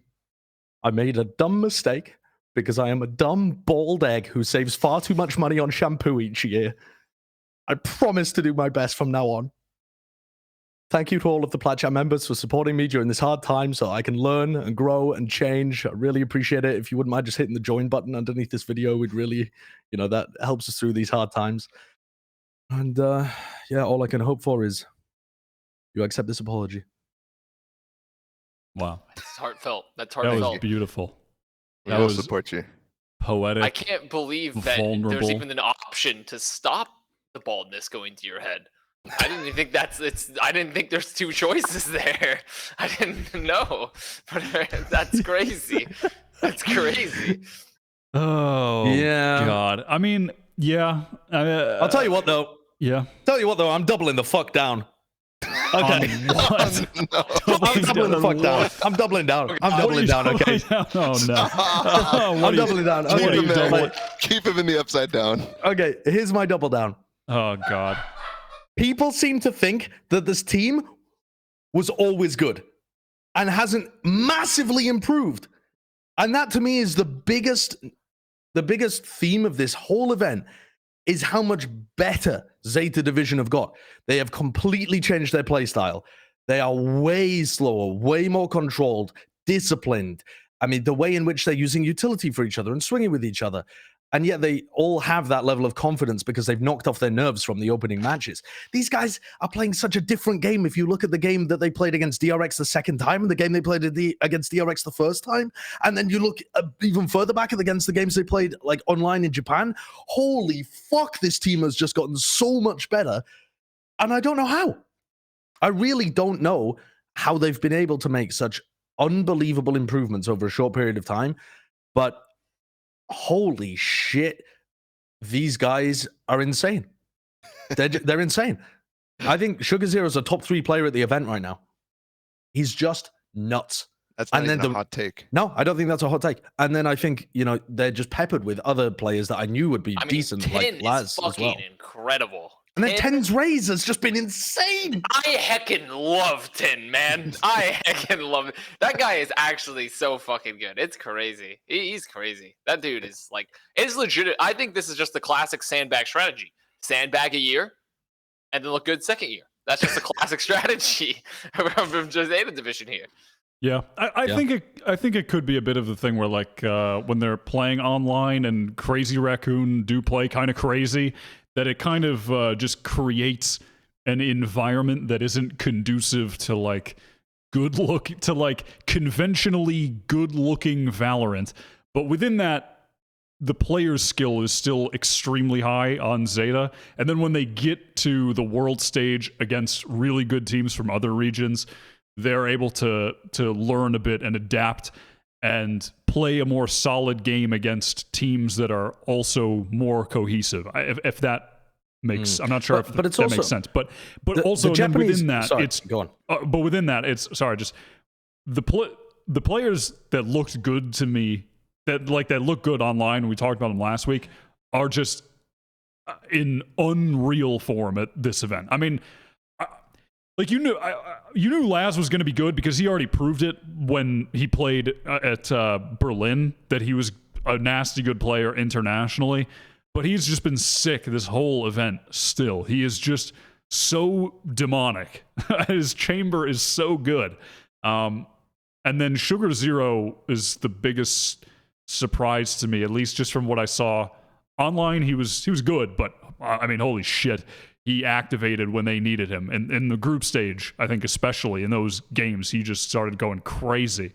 And then, yeah, you just have two great duelist players as well in 10 and Depp. And it rounds out this roster that just has sick skill pretty much across the board. These guys can take over rounds. I mean, I have never seen... I don't know if there's a stat for this, but they have to be the team that has gotten the most aces at an international event. I swear in that G2 game, they got like 7 aces. It was fucking nuts. I don't know if that's a stat anywhere, or if someone could nerd that one off or run it back GG, but they have to have gotten the most aces out of any team at an event. It's ridiculous. They also keep improving. I mean, they are a different team already to the team that was playing in the group stage. And I don't just mean that opener against DRX. It wasn't a case of like having one-off nerves and then they immediately were good straight out the groups. I think they looked all right in their game against NIP. But like I said, they could have easily lost that game. Yep. And then they improved and they improved again. And even when they lost to G2, I think they were playing some pretty excellent Valorant. And then their performance that they pulled out against DRX is just absolutely fucking bonkers. It really is. Even the game against Liquid that we just saw a couple clips of. Yeah, I mean, yeah, they keep the game against Fnatic. I think when they first started this run was very hectic, very chaotic. I mean, they were winning off of skill. It wasn't necessarily the same type of like cohesiveness and chemistry that we see them consistently trade each other and play off of each other. and then the game against NIP as well. That one I was very impressed with. Like, not impressed with the way that they were actually approaching the slow defaults. They were starting their executes from really, really far back. There was no fluidity or flexibility in how they actually approached that. It felt kind of like they were DRX on that level. But as they continued, dude, this team is like the most patient. They'll wait until exactly the right moment to get away from something or to try to move, or they're like, I don't know. It just feels like they know the timing that their teammates are right there with them so that they can trade. There's so many moments where you're like, okay, any other person would be peeking at by now, but nobody on this team except for Laz is really even giving themselves a long enough leash to go for bad plays, which is so impressive from this team, because constantly on online you're watching them make those type of bad plays. When we were talking in our episode last week as well, and we were saying that one of the EMEA teams had stopped scrimming against them because they just didn't think they were a good team. That wasn't a bit. Like, some of the Japanese fans thought that was a bit and thought we were being disrespectful and just making it up. But that was real. Like, they played against some of the EMEA teams and they took a map off like a really good team. And so there was a bit of hype around them, like Bren was saying. And then one of the teams just refused to play against them anymore because they were like, these guys aren't good enough to actually be effective practice. And you can hear it in some of the interviews with these guys when we are like getting them and talking to them about the overall, narratives of the tournament. They're like, holy crap, Zeta's gotten so much better. I think it was one of the G2 players in one of their interviews. Right, Mixwell was like, yeah, these guys didn't seem very good when we played against them at the beginning, and they've just come on leaps and bounds. He was really surprised at how well they'd performed. I really think that there's somebody, and I feel like it's a coach or an IGL rather than just being a big team effort, because a lot of it's been very strategic. Like, they are counter-stratting DRX really effectively. They've massively changed their playstyle, probably in reaction to the teams that they've scrimmed against and what they thought was an effective adaptation. There's like a big brain behind this team that's done bits for them. And I don't know who it is because they haven't really talked about the strategic side of things. They're holding their cards close to their chest at the moment. But if at some point they get eliminated or win the whole tournament and start talking about it, I really want to know, like, from their point of view, how they perceive their development over the last couple of months, or last month, really. Because I think it's something special. Yeah. Yeah, this is crazy to look at. Like, specifically that you mentioned, Josh, like from a tactical perspective. Like, when we watched how Zeta Division and like Crazy Raccoon had played in the previous events leading up to this, both this year and last year, it just didn't seem like a complete team. Like, even in moments like this, where like this is a really fun play where they had 10 Sage, by the way, was really good as well on top of his raise. I actually thought his Sage on Icebox, like the way they played around it and on Split, was actually pretty good, where he would use the wall to just bait util and then push like constantly. They would pop the wall, and as soon as the wall's coming up, like, because they have the Viper wall up, like they had DRX like, oh shit, we need to get this wall down. We need to get this wall down so we can do post plant. And they would do these sort of plays where they'd pop a wall and then immediately they'd move aggressive past the wall, expecting they'd start dumping util and shots into the wall. And they would just like flank around it. And they did this like over and over and over again, using the Viper wall as cover. And it was really cool to witness because I was like, this is something I've never seen Zeta do ever. And then another good example, when you talk about like the leash they gave Laz, go actually, Kurt, instead of this clip, go to round 20. Go to round 20 in the Icebox thing. Like, they did stuff that like I've never seen Zeta do ever when we've ever watched this team. Like, they would make sure they would condition areas of the map, and then they would pop the orb, use a drone on A to make noise, and they would just put Laz through that orb through mid. They were doing this sort of stuff like constantly, like doing these sort of plays where they talk about that leash they gave Laz so often on the Icebox, on Split, like, and then we never saw them do this before, ever. And then you just flip the site for free. What I think is mad about it too is I could kind of understand it if it felt like stuff they'd copied from teams that they'd scrimmed against while they were here. If it was something where I'm like, oh, I've seen that play before. It's really cool that Zeta have incorporated that. But I really feel like their style right now is unique. It's unique to this tournament, and the stuff that they've added into their game, I'm not seeing from other teams in that. I mean, I'm thinking of like the the shock molly combos they were doing to really screw up the RX when they played against them on Icebox, when they were trying to get those plants down. I know that a lot of teams go for shock molly combos, but none of the teams are putting such a heavy emphasis on it right now and using it to directly counter strat a team like DRX that goes for like safer plant positions and then plays post plant.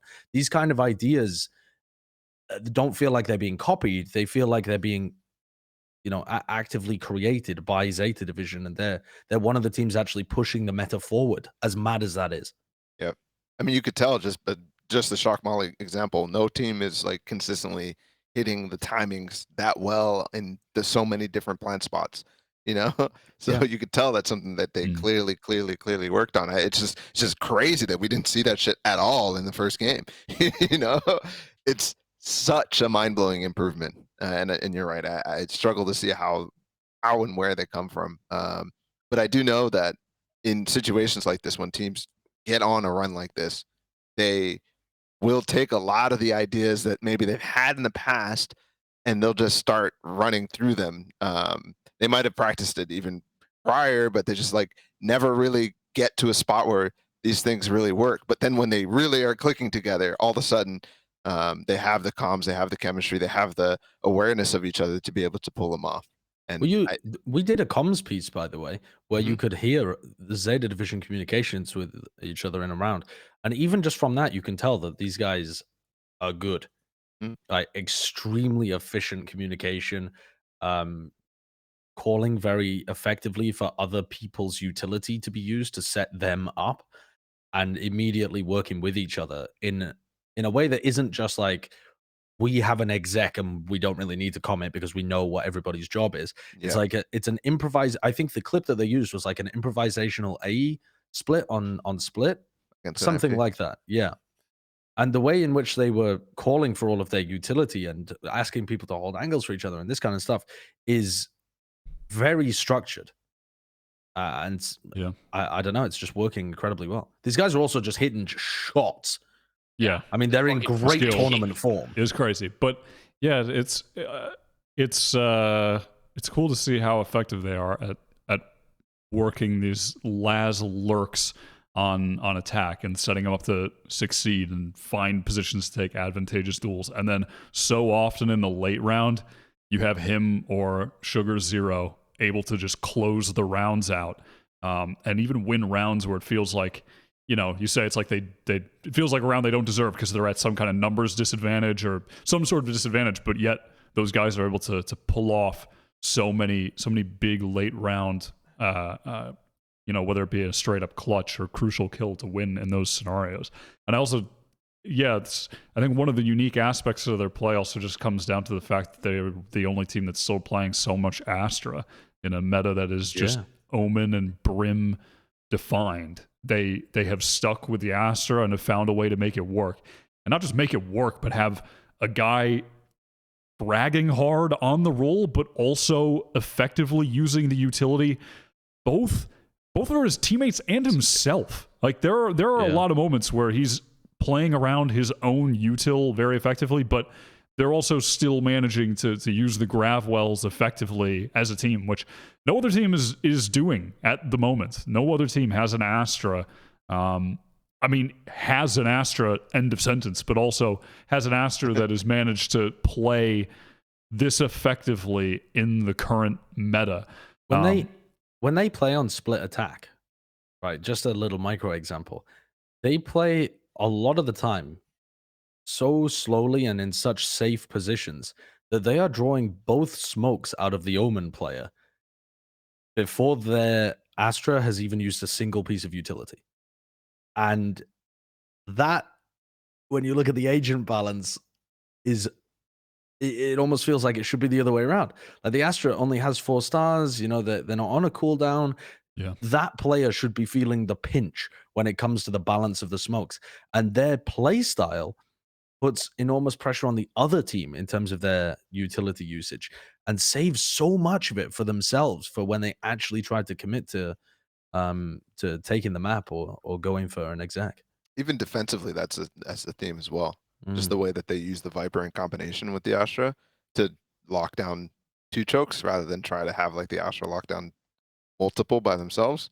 It's so nice. Like in middle, for example, they hold so much control for so long because they have Viper Orb there and Astra Star, which they use to cover and keep up 100% of the time. It's really, really nice. So by the time they actually do hit something, he still has 2 stars ready to go. Yeah, Laz is so pretty fucking disappointed good with- on the lurk. It's just outrageous. I mean, he literally he won. They were already winning this match either way, like once they got to this point. But he had like one of the cooler plays in the tournament where, like Kurt, if you just go to like round 17, it's when they're like they have that split hit and he commits the pit into A heaven. And then they split for B, and like, and then he just plays the pit and gets like multiple kills. And That's it's so the last fucking round, cool. right? Yeah, it was like the game winning round. The last round of the game. It was like they just did crazy fun shit. Like, and it was really smart. It was like smart, cool utility plays. So it was a very different team, I think, than what we saw coming into this event. Also unrelated to this. Oh, go ahead, Balla. Actually, you go first. I was just gonna say, like the players that they brought over from North Epson after their LCQ retool was so good, and I think they put themselves in a really good position to grab those players, by the way, just by not participating in that. But those guys have brought in the style of North Epson from LCQ and from beyond as well, where they are abusing the crap out of low econ weapons, man. They are actually godlike with the shorties, with the judges, with the buckies in some cases too. Like, it is ridiculous the amount of value that they find. I think it's like a thing that especially Sugar Zero does very well with his way that he plays. Was he the guy that got the 2K with the stinger on Ascent? No, that's well. There's also Depp did it on Split on their bonus. He had a 2K with he was playing Heaven, and as they were entering through choke, I think on like round, I want to say like round 3, Kurt, or something potentially. Like he just sat there and got 2 as they're entering choke, and they just didn't trade him. It was really stupid. It was just really dumb how they got so much value with like their eco, like just so often. My point wasn't even related to Zeta, just as a final thing. I was just gonna say, holy fuck, does the Valorant marketing team and brand team, their integration, continue to fucking rock my fucking socks off like every time, because remember they made that remix Zeta Nice song for all the collection of like them saying nice, and they made a song they were playing. I'm like, already I was like, this is fucking cool, because they're like playing it, and then they had that song ready just in case Zeta won. That when they won the match, they played that as the outro music to the match, was the Zeta Nice song. And I was like, holy fuck, this is so cool. And then of course, because like all the marketing nerds and like integration nerds are out there on Twitter from Riot, they're like, because I tweeted, I was like, this is so fucking cool. All of them were like, oh, thank you for noticing. This is so fucking cool. Like, all of them were just like losing their mind that I noticed that they did this. Like, they love doing shit like that. It's so fun. Yeah. I mean, in the midst of all of this too, it hasn't actually even been a great tournament from Depp. Especially at the beginning of the tournament, he was completely missing from most of their games, and they were still popping the fuck off. And this guy's actually started to wake up. Which makes this team even scarier than like what you currently think about. If you've watched Zeta in this tournament, I think they're going to look even stronger if Depp starts playing like he did online. He was their biggest fragger online, like above Sugar Zero, above Laz, this kind of thing. By playing the Sage and playing the Jett, and he actually just fucking fell over at the beginning of this tournament. And it feels like now he's gotten his feet underneath him, and that's dangerous. Yeah, they've got 4 players who are all capable of just like it, because they've done it, just acing out rounds and just finding all the kills with unbelievable, just vandal tapping precision. All right, we're gonna move on to one of the other top 4 teams here, Paper Rex. I keep talking about them in passing because they are just so entertaining to watch. They are just 100%. Purified, joyous whimsy that seems to just be instilled from the top-down leadership, and that Benkai just seems like a funny dude, and that has seemed to in some way permeate into the rest of the team, where they look like they're just having a good time. They're just having fun. I mean, I sent you a number of rounds there, Kurt, and a lot of them kind of just tell the same story, which is just unbelievable, just foot on the gas aggression. Their idea of extremity control is like 5 guys just running into an area on defense. They were down, it was 9-3, right, on this on this split game to G2, and they came back on defense with just ruthless aggression. This is one of the only rounds they ended up losing. But Forsaken just had a crazy 3K on this. I mean, he started going off after their first game. I think he was perhaps a little quiet, but then he just went back into God form.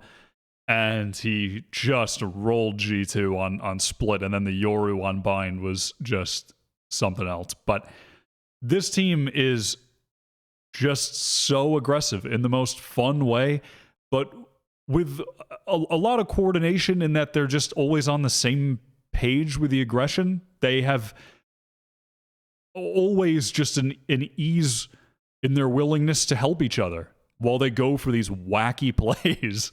I mean, to the effect where when they're on eco rounds, like you could pull up one of the eco ones or something maybe, but like they're going up against eco and they're just sending it onto the, like there's the one on mid. I can't remember the name of it, but God, they are just so aggro. It's very fun to watch. And it's working for them. It's another unique approach to the point where you were talking about teams that are left are the ones controlling the tempo, Josh. I mean, they are an easy example of that in the very eye-catching way.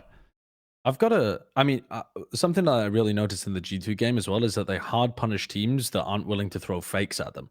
Like they will rotate and just believe you that you're going for the site hit, and you end up running into a ton of people that are willing to fight you in the choke point.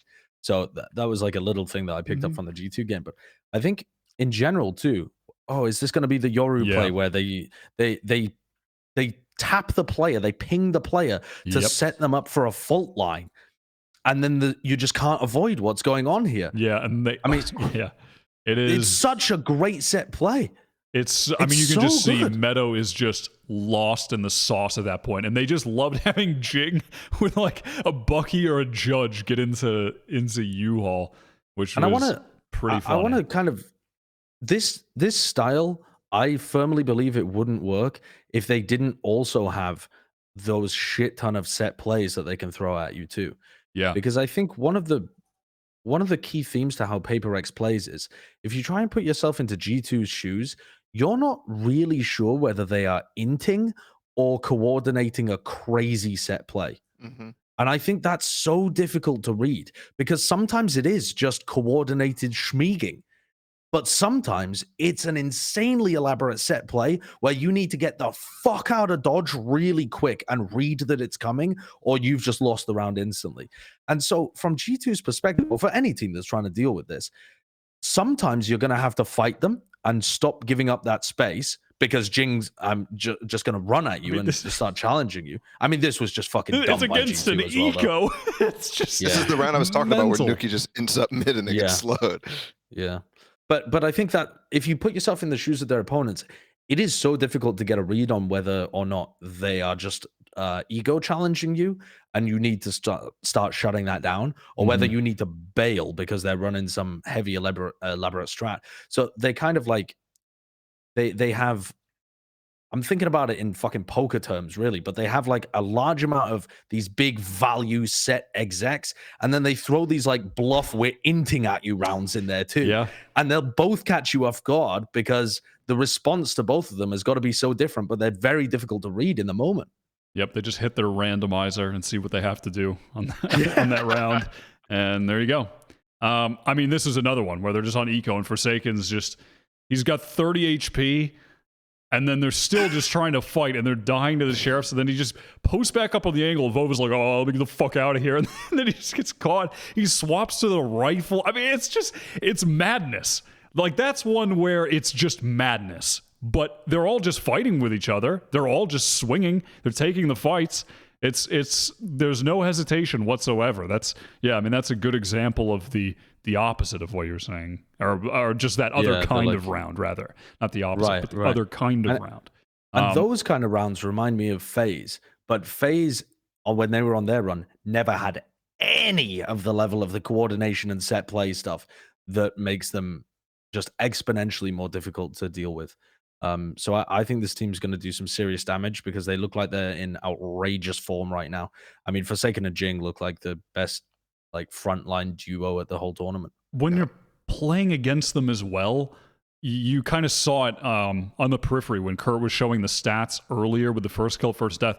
But Forsaken takes an early round fight every round, damn near. I mean, quite literally, almost every single round, you are fighting him somewhere early on the map, or he's posting up with the AWP early, and you're just always you live in fear because you know that your angle might not be safe. You might not be able to peek. Yeah, there's the first. What is it sorted by? First kill per round, and then also, I mean, his first death per round is high too. It is, but, yeah. I mean, 46% of the time, he is taking an early duel. Yeah, and he either wins it or he loses it. But even when he loses it, he's like slowed everybody else down from doing their thing, and suddenly you're playing reactively to what Jing is probably trading too. Yeah. There was one thing too that I think G2 got caught off by, was the fact that like the guard was doing like the default that you probably should be doing against them, but immediately Paper Rex recognized that, and they were just like walking down into it instead. And then in the G2 game, instead of that happening, because G2 was like, yeah, we'll hold and we'll probably do better because the guard weren't as good, they literally just get flashed and dashed on. Like, so it was like they just changed how they were approaching it, and it was really, really nice. In this game too, when they tried to prep for the Yoru, it was like all the adjustments that they were making, Paper Rex had a way to counter that adjustment as well. And it's not even like a sophisticated way to do it, or creative even. It's just like, okay, well, when this happens and they adjust this way to try to stop our Yoru TP into labs, this spot is open. You know, it's like really basic stuff, and we can flank them. So yeah, I think this is a tough team to prepare for because of all that set play stuff. And also, that makes them dangerous. You're damn right, but I gotta say, one player who this series was great for, like low key, was Sabrosa, because no longer is the Raze ult called a Rosa ult. It is now a Jing ult. He will not be made fun of in Twitch chat anymore. Soulcast versus Zeta was fucking crazy, bro. But, so I mean, Avova must have dodged like 5 showstoppers just by TPing away from them. It was crazy. Listen, I'm gonna find a way to talk about TSM even when we're doing the Masters only episode. I'll still find a way to slip that in for a little bit of clout and extra viewership. But yeah, Paper Rex, they're so damn fun to watch. All right. So are they the only team so far to have won a match on a LAN event with Yoru? Yes. Yes, they are. And also the Yoru top fragged. I mean, he destroyed them on Bind. It was like 30 kills. But I mean, it's also new Yoru. There is no way that he'd be able to do the same kind of things he's doing with old Yoru. It's still like historic. A lot of the set plays. Yeah, of course, it's historic. It's still historic. A lot of the cool shit that he's doing, you actually need the new Yoru to be able to pull that stuff off. It makes all of the, you know, like he's going in and getting full info for his team because he's got the near sight removed. He's like picking them out and flashing his opponents while he's still in the ult. He's like TPing away while he's in his ult as well. Like there's so much that Forsaken's pushed that it's all part and all kind of due to this patch that made him genuinely viable. Reactively fault lined and orbital struck people through the ult if you found them in the near side. That could have happened. Yeah, running around blind looking for a player. And also, I do think that it's still interesting in too, because even if Yoru is new, it still seems like meta-wise, he's not seen as like a particularly great pick overall. So like, I still think it's something interesting enough to highlight. It's like, yes, like sure, he's not as ass as he was before, but he's still like pretty meh. You know? Yeah, or he's just cracked and goated, and no one wants to admit it yet. True. Also, props to Mindfreak. That guy went from like the most nervous wreck I've ever seen in the opening game against DRX, where that was just spaghetti everywhere, to like consistently finding not only individual plays but also just setting up his goddamn duelist so damn well. He has really good util usage. Plays off the smokes very well. All right, OpTic, the hope of North America, NA. Deeper in the tournament than EU. Just going to put that one out there for any other fellow Americans. OpTic are NA's last hope. The hope of America. They are going to be playing against Loud in the upper final. And they've played... I've never watched more OpTic in my life than in this past week. I feel like I've seen so many games. I've just never seen more games of OpTic. I've watched so much fucking OpTic this week. But they have played just... a number of games. The latest one being a close, impressive win over DRX, where this clip is from now, that has gotten them into that upper bracket final. But yeah, it has been a whole lot of OpTic. What the hell do we make of their run so far? Expected. I mean, I told you guys I did have OpTic making grand finals. However, Guard did not make it. So technically, you know, I didn't get that part right of the NAA grand finals. But but also, if you think about it, SEA really, and SEA just means for Super Extension of America because of Pangea.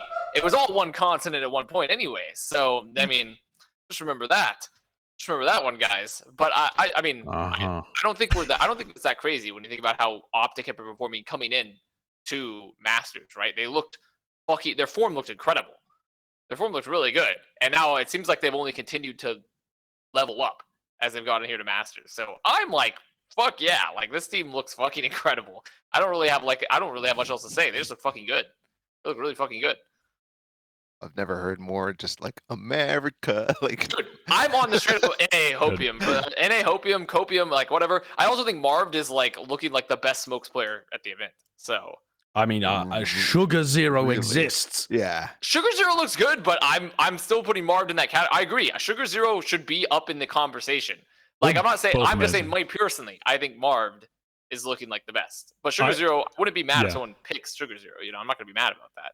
Listen, I kind of agree with that. I don't know. It's tough to pick between the two. Marv has been amazing. I feel like I don't know. I don't want to just be the guy who just starts saying everything is fucking underrated, but I do think Marv is like, maybe up until the existence of Sugar Zero at the event, I do think he is the best smokes player in the game, and I don't know if he gets credit for that always. I don't fucking know. But here's what I'm gonna say.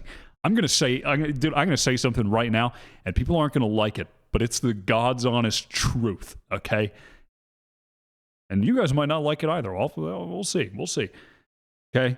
I think that individually, I feel like FNS gets too much shit. I really don't think he's playing. I think he's doing pretty well. People give him too much shit individually. There have been a ton of rounds in this tournament where he gets like a crucial 3K, you know what I mean? Wins out the round. There was the one game where, God damn it, I can't remember which game it was because there have been so many OpTic games. But I remember one game, on a set. Everybody was slacking, except for him on Breach, was keeping them in the game individually. Yeah, he had another birthday game. But Wyatt, they stand out because he's normally a pacifist. He's doing an Undertale run where he doesn't kill any of the animals. and he decided to betray that for one game, and he stood out for you. He is currently, I'm going to hit you with stats and logic. He's currently, just looked it up, he's currently the 8th lowest rated player at the event. And I agree, he's having a better event than usual.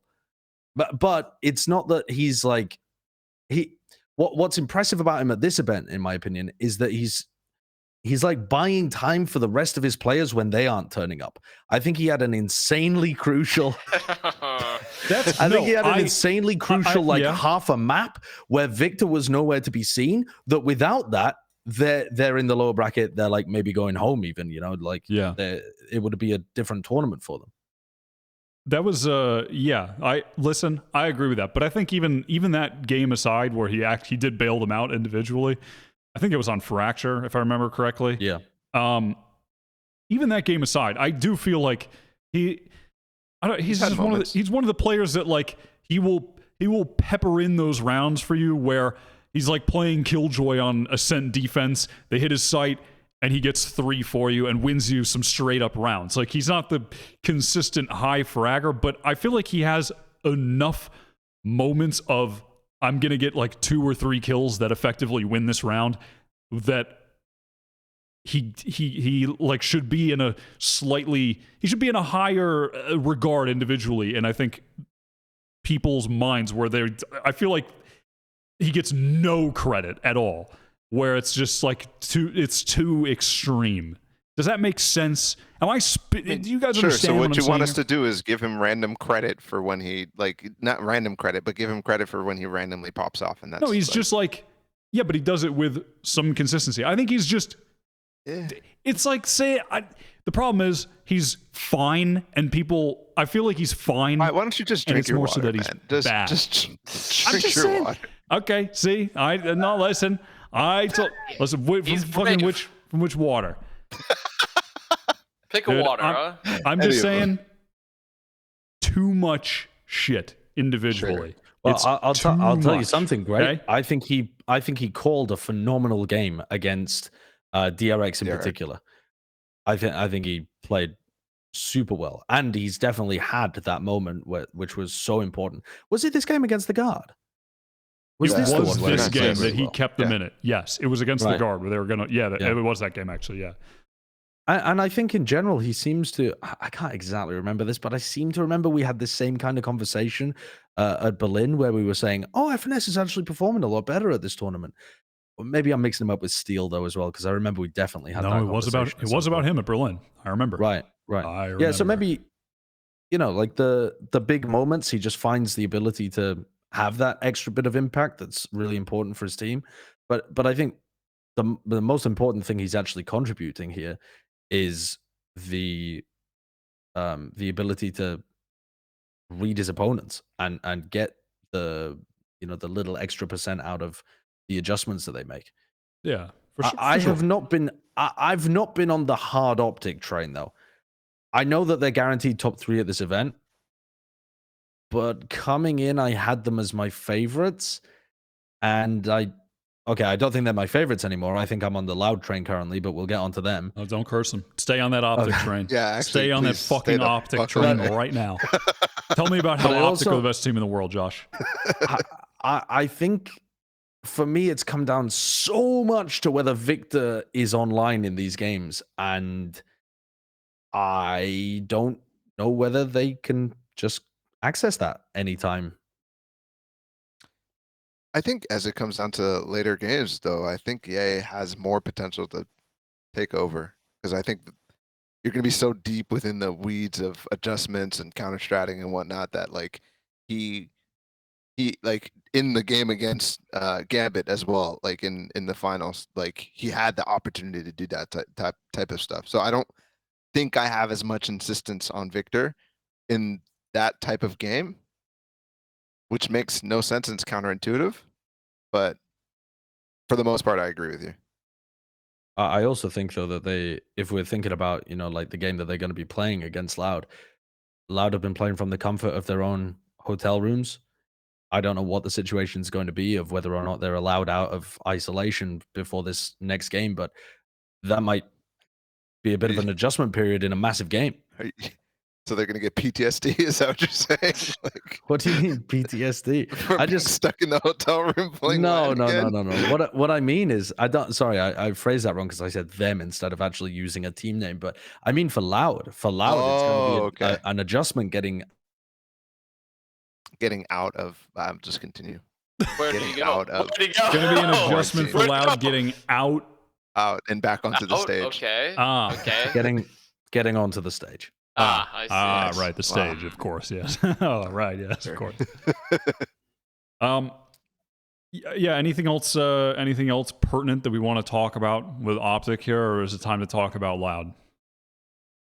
I would think say they're they're the only team that has played how I expected them to play out of the like favorite group. Well, I guess like DRX actually is pretty similar to how I thought they'd play as well. But Yeah.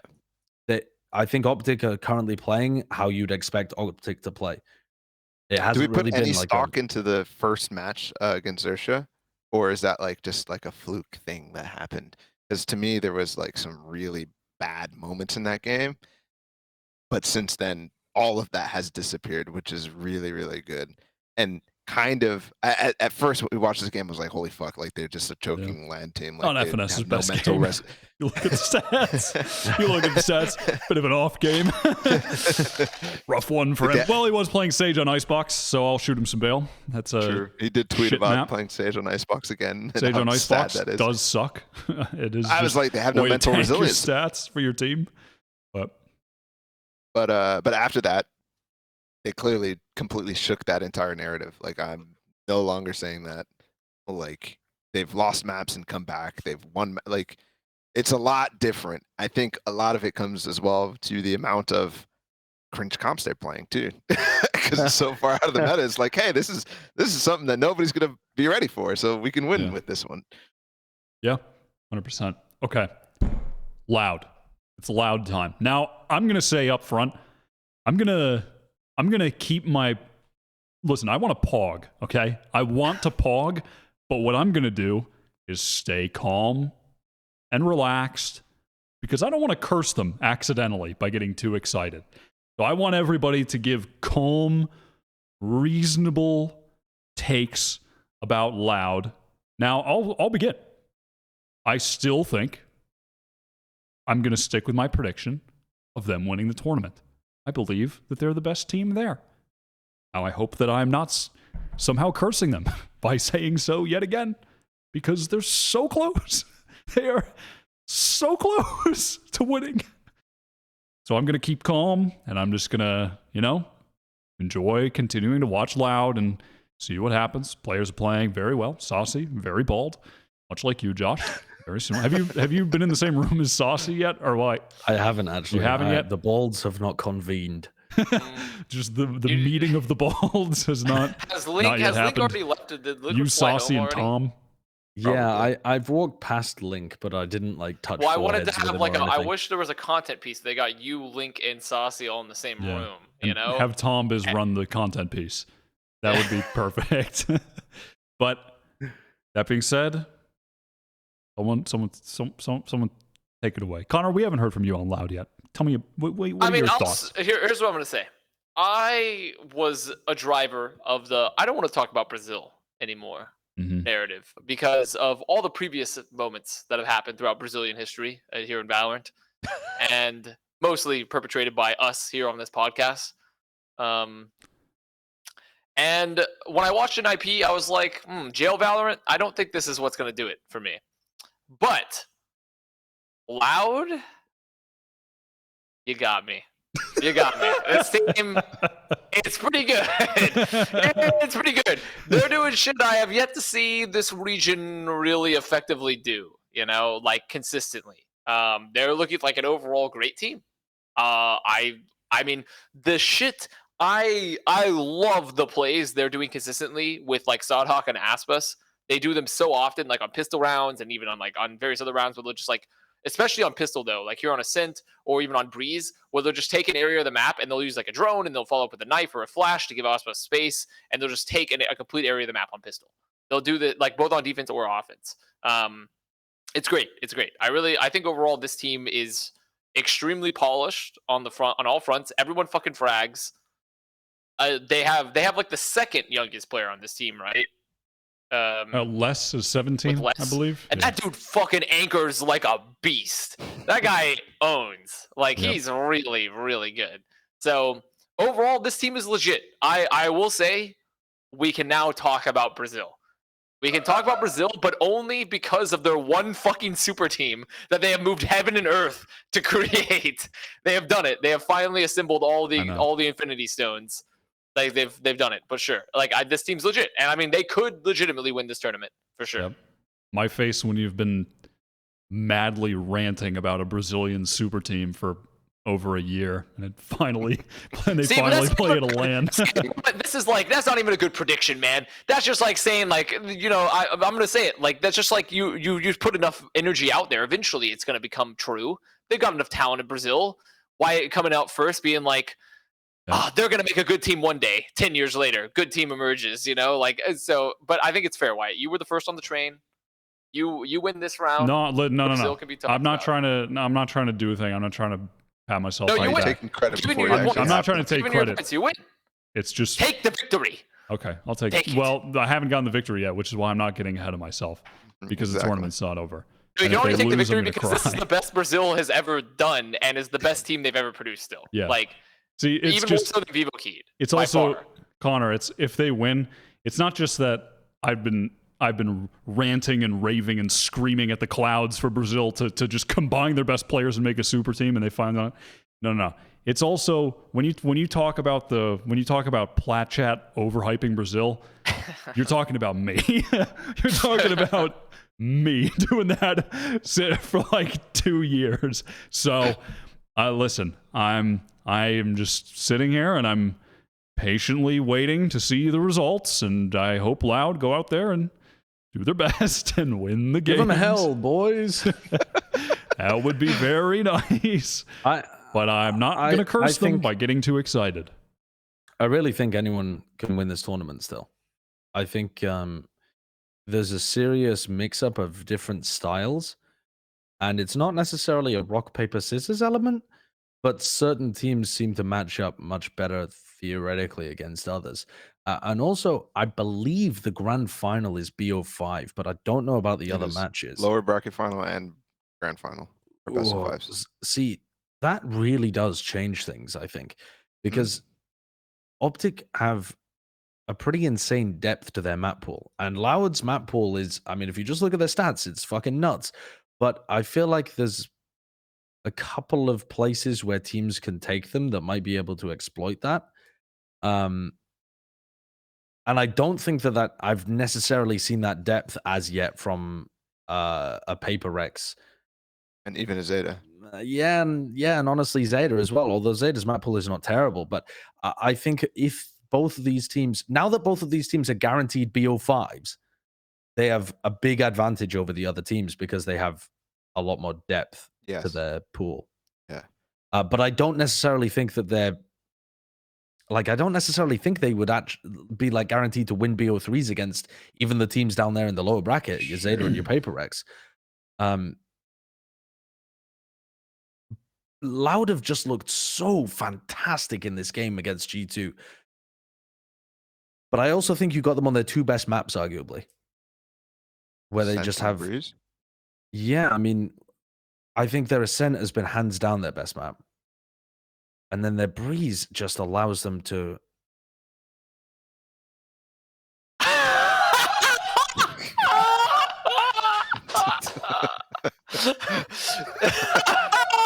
On again. Their Breeze allows them to... Tell me more about what their Breeze allows them to do. Just nut when talking about what they're about to do.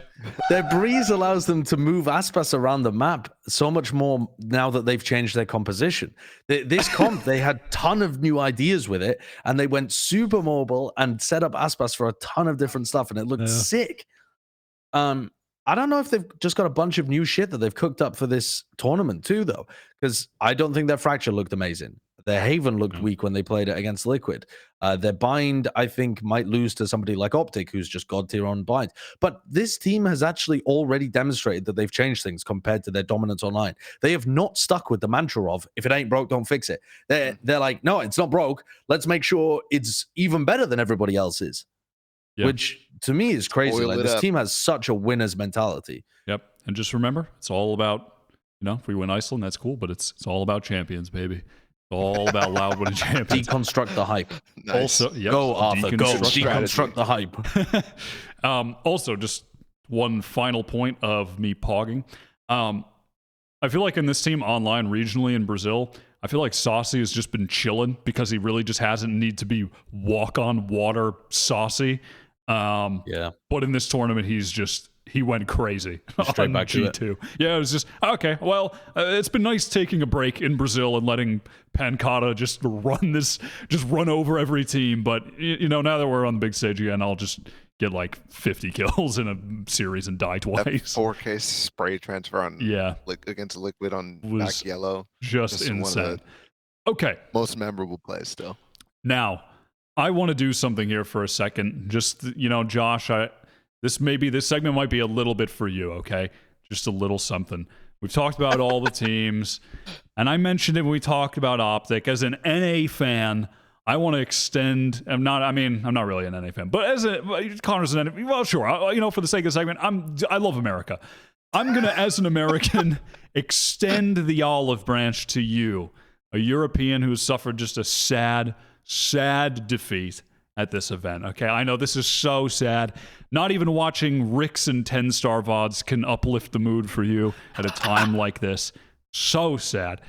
But I do kind of just want to sort of in a similar metaphor to what Connor gave previously about the oil of the earth. Yeah, I sort of want to dig for EU copium and just unearth that. See if I can find some within you. Do you have any EU copium you'd like to give Josh in the way of? I'll give an example. Well, if FPX were at the event, right? Something that starts with that, or like. Well, Durka couldn't play. Do you have anything you'd like to say in regard to that? How would this event perhaps have gone if Europe was there in full strength? Wouldn't have been close. I mean, FPX are the best team in the world. They would have just rolled the entire bracket. I mean, Mech should have been here. They were the best team of last year. They're going to be the best team of this year. They missed out by 0.02 seconds against a Fnatic that ended up just fucking losing all of their players all over the place. I mean, Durka wasn't able to play. Caught COVID. He was licking handlebars all over. What the fuck is this guy doing? and then they've got Bravaf just fucking texting Ukrainian girls with some absolute nonsense propaganda, then trying to walk it back a bit later, and then he's fucking can't even make it to the event anyway, even if he hadn't done that. And then fucking G2 just trolled the map vetoes the entire fucking time.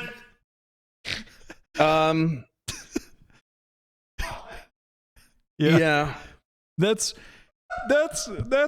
pretty. Sorry, I had something I needed to get out of my system. That's about what I was looking for, because I do think it is gonna be a genuine discussion and kind of an annoying one as we talk about like, well, the event, did it have the best teams? I don't know. And then we're going to do the thing where like some people try and devalue the event, and then other people are like, no, you're taking away from the credit that the teams deserve for winning. But I mean, in a very literal sense. Yeah. Ignore all of the other shit. I mean, I'm even fine if you ignore like Fnatic and all of that, but FPX was the best team in EMEA and they weren't able to attend. Yeah. And that is a massive blow. I mean, can you imagine if that happened to Loud and we just judged Brazil by NIP? I know. And I'm not saying that the gap is the same. Yeah. Because Loud crushed their region. FPX, I mean, they kind of crushed their region. How many maps did they even drop? They dropped like one or something through the playoffs, didn't they? Yeah, they did kind of go on a tear, didn't they? Yeah. Yeah, they dropped one map. Yeah. To London. Yeah. Oh, that was honestly should have sent London United instead of Liquid. They'd have taken the event down. Oh my god! What is that? Looking for FPX. Fucking jump. What is happening? What is? My internet connection. Oh, okay.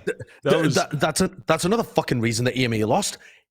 Internet connection, just terrible in Iceland, and they were all playing on the bad lines, and then the desks had to be subbed out, and it was, it weren't able to listen to music. Wasn't the only person's desk that had to be changed Stax's? That's the only one, correct? No. Yeah. All of the EMEA players. Yeah, at least Okay. Vova.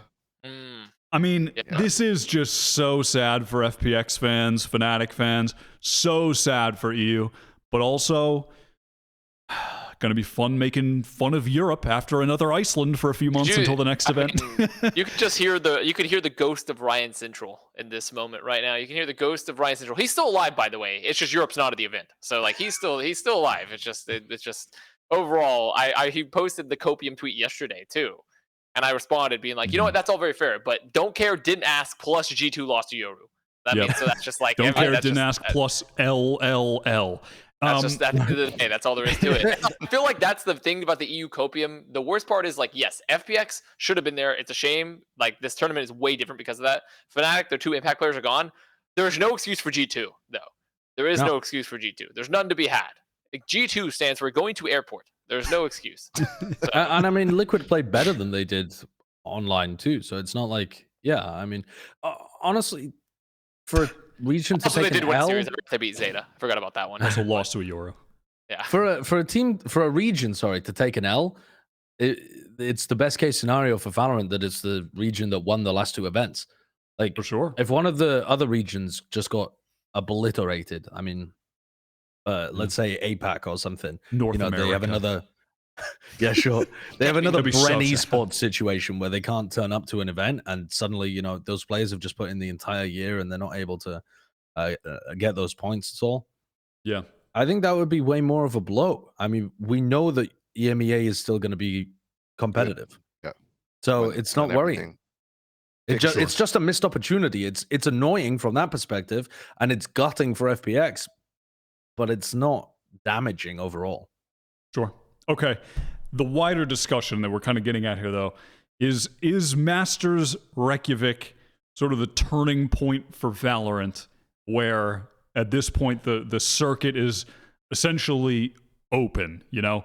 Like, with all the talk of, you know, like slot distribution and how that's being allocated, now is it just we're at this point in Valorant where we have achieved some level of a global game where all the regions are competitive to some reasonable extent? I mean, it's amazing what's happening right now, but I don't think that it's necessarily going to stay consistent. I think what we have right now is a perfect circumstance for a lot of different regions to get involved and perform well, and they prove that they can. The thing is that this format is the best that it's ever been for that to happen, and I don't know if we're actually going to stick with something like this. Yeah, I think it's important that you added best for this to occur, because I'm not sure this format is actually the best, but it's the best to create these kind of circumstances. You have forced diversity into that quarter final because you're just getting automatic seeds in there. Yep. Forced NA to get a free seed. Free seed for NA in the quarterfinals. Yeah. To me, what it frustrates me when I see these kind of events. Well, first of all, I mean, what's the cool part about it? I watched a bunch of other events last year where it felt like teams were taking up slots where I would have rather seen other more competitive teams. So I don't have that same feeling watching this tournament, which is amazing. So much better. I mean, I can't tell you how much more fun it is to watch this version of Zeta than the version of Zeta we got last year, for example, or you know, the many different examples you could bring up. But also what's frustrating about it is it reminds me that Valorant is just locked into a system where you only have one meaningful tournament every 3 months. And you could see a team go on a tournament run, and that just defines the rankings for the rest of the quarter of the year. It would be so much fun to have more regular international tournaments with, you know, some of the teams or invitationals or something like that, where you got to see, you know, a month from now, you could have FPX and then the guard come back, and it's like, oh shit, is the guard actually going to be like better in the second run? And can Zeta Division keep this up across multiple tournaments, or were they just a one-time thing? What about Crew? I mean, they played so well last year. Are they going to keep it up? Like, all of these storylines just get dragged out over the course of months and months and months and months and months, like 3-month gap between everything. To the point where they're not even viable by the time we come back around to them. You know, I mean, that's what happened with Crew essentially. And just because so much change has happened since then that it's almost impossible for them to have another tournament like they had. Yeah. And I'm terrified that the same thing will happen to Zeta, or we won't see them until next Masters, or watch some crazy shit happen and we get Crazy Raccoon again. We don't even get Zeta. It's just ridiculous, the amount of stuff that could happen between the two places. But I mean, the other good thing is that we are proving that it's not just like it's not just a global game thing, but that viewership will stick no matter what teams or regions, or obviously Japan has a big influence on this event itself, but that in and of itself is fantastic. The Korean also dragging good viewership because everybody's interested in DRX. Loud also driving good viewership. Like, we're slowly increasing that average. And it's not just about numbers, but about interesting stories and compelling enough for people to watch that I was scared we weren't ever going to get there because of how influencer focused and Sentinels focused and G2 focused we were last year. Yeah, that is a very good point. Yeah, I suppose as to what Josh was saying, yeah, just hope that some of the storylines get a good, rather they just get finished at all, because it would really suck if we get to a point where, because there aren't a lot of these international tournaments, a team like the Guard, who you see them at, like, there's an obvious storyline here for the Guard, right, where it's like they go to their first event, they got the nerves, it doesn't work out for them, and then they go to the next one and maybe they turn up and they play extremely well, make a deep run. That's just that's as good as a storyline as it gets. That's a classic esports kind of narrative, right?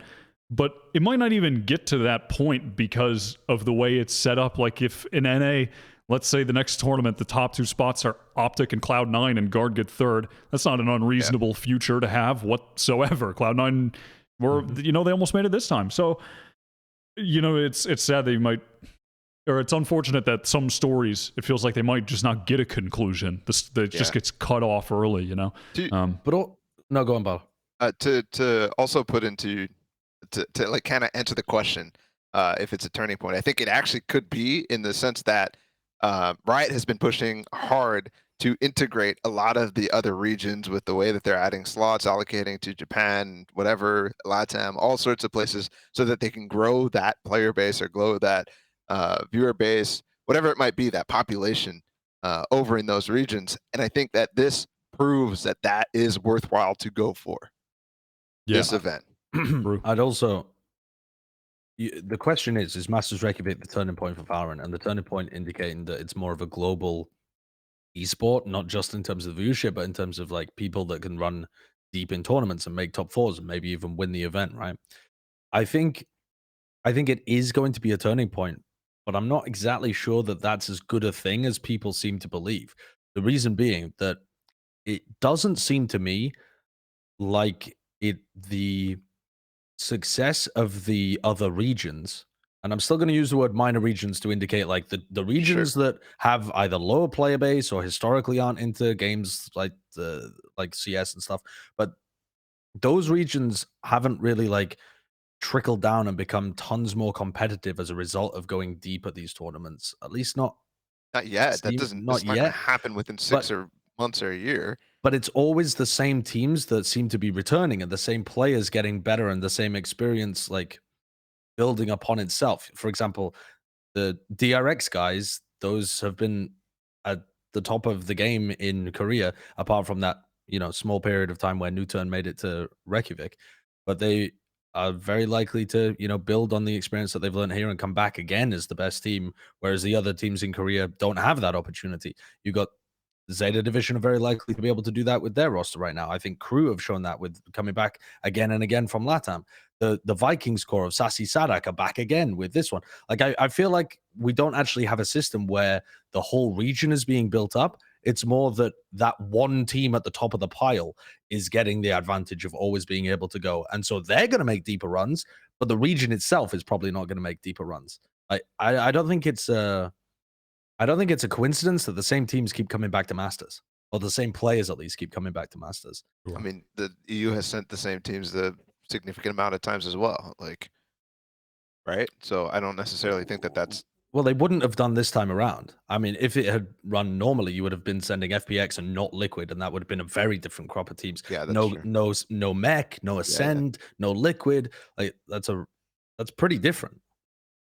Yeah, I think that that's a very valid point, but I think pushing for this type of environment at the international tournaments is great, and that will eventually, as long as they focus on the regions themselves and make those feel like actual nationalistic, like let's have a scene where people don't care about international results necessarily, but care a lot about the regional results, could be really, really interesting.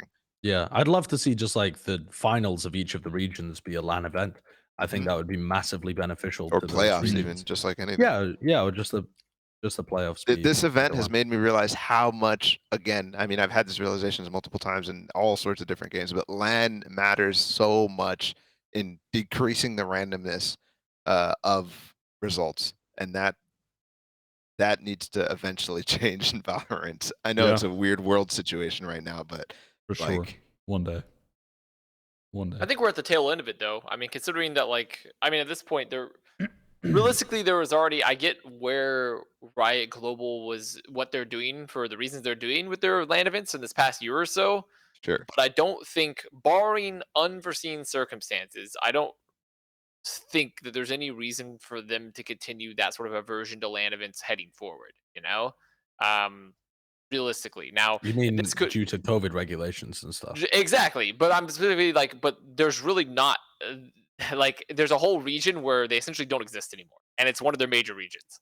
So like I mean, we literally this is kind of point to point, but like there's not even like mass mandates anymore in the U.S. like federally for airlines. It's gone. It doesn't even exist anymore. So like realistically, there's a whole major region now to where where a lot of your player base and teams come from that you can hold events in with no problems, like pretty much in terms of COVID, specifically Yeah. COVID. So I do think this is going to be the year that there should be hopefully a turning point, barring any more surges.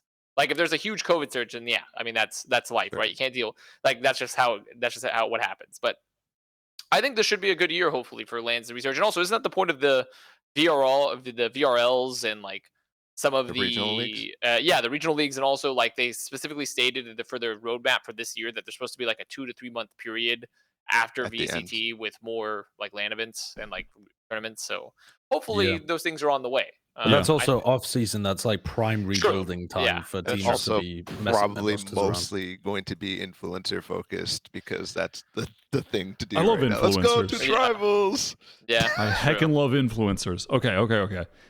I want to get to the predictions here. We got 2 matches that we can do our predictions for. We got the upper bracket final, and we have the lower bracket round 3, I think. So, Yep. All right. We submitted our predictions to Kurt. Let's. Wait, what? Okay. Last week's stats. Let's check out the last week's stats. I did not see that. 2-2. 2-2. I mean, 2-2. Not bad. Did I really submit stats last week? I can't remember what I picked. What did I do? I think this was just the opening group stages, right? Yeah, We it didn't was do, just like, the regular- opening group stages. Damn, bro. Ball and I are down. God, bad if only currently. Crazy. Zeta won against DRX the first time.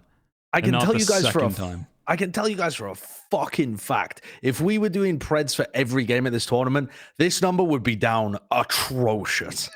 Like down so bad. I've gotten I away with remember it. I've predicted crew. Yeah, that was a mistake. Yeah, I think also I think the guard owned me. Editor's right? Or is this note, real Obi? quick. Balla does No, not not the have guard.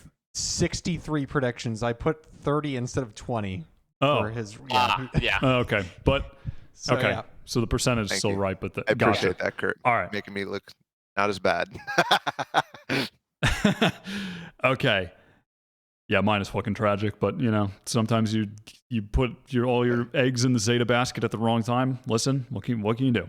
All right, now is it this week prediction time? Yeah. OpTic Loud. What do we got? Pull up the freaking graphic. I mean, you already know what I'm doing, but let's see what you guys are doing. Oh, Let's fucking go. okay. I mean, I know OpTic Ball is on the believer. Loud train. I know Josh is trying to hop on, but I kind of want to push him off because I don't want him to curse loud, and I feel like it's possible. So you I'm know, ready don't to be. hop off. You ready to hop I'm- off the Loud train? I'm thinking about Great. changing this because, okay, I mean, I do think Loud are a great team, and I did this prediction just after watching the G2 game, and I was like, holy fuck, this team is touched by God. They're incredible. And now I've had a chance to sit and think about it and think about how the map pool will go down as well. I'm actually struggling to find where Loud push OpTic in this map pool to find the win. Because I think, okay, OpTic are going to ban Breeze, Loud are probably going to ban Split. I think those make a ton of sense. I think OpTic can pick Haven into Loud and be relatively confident there based on what Loud have shown so far, and OpTic have looked fairly good at it. I mean, I know they lost to the Guard, but their Haven overall's pretty decent. Does Loud win on Ascent? Yeah. I mean, I assume they do. I think they do. I don't think that's where they go though. Right. I mean, where do they go? Ascent Icebox? feels like Ascent might be You like think they a go to third Icebox? mapper, but Yeah, Yeah. Icebox or Fracture. Yeah, I'm thinking maybe they've got some shit cooked up for Fracture. did maps. The maps aren't what's Snoozing. important here. The maps are not what is important here. What's important here is that are there any bald players on OpTic? Good question. Uh, It could be. Connor, defend your pick. Defend your my pick. pick is- After I mean, getting here's my- hit in the face with that information, defend your pick. Here's my pick. First of all, I think you have to remember that I think FNS is hiding a bald head underneath all that hair. That's the first thing. You remember? Everyone is. Think about that one, huh? Mm. Think about that one. You're all the Mm. bald. NA is going to the grand finals of this event. Why? Because I said so. That's why. That's Okay. Secondly, that's the second point. Third point, OpTic legitimately look incredible. I do think like overall when you watch their play, they look really, really good. Like I said, I think Marv is currently the best smoke player at this event. I also think this is a much better event overall for Yay. I think Yay is like Yay and Victor both are like having a bit of, though granted Victor did disappear a little bit at points where FNS had to step up, but I'm feeling pretty confident about this team overall. I think Marv and Yay are in great form currently. And on top of that, I feel relatively confident about their map pool.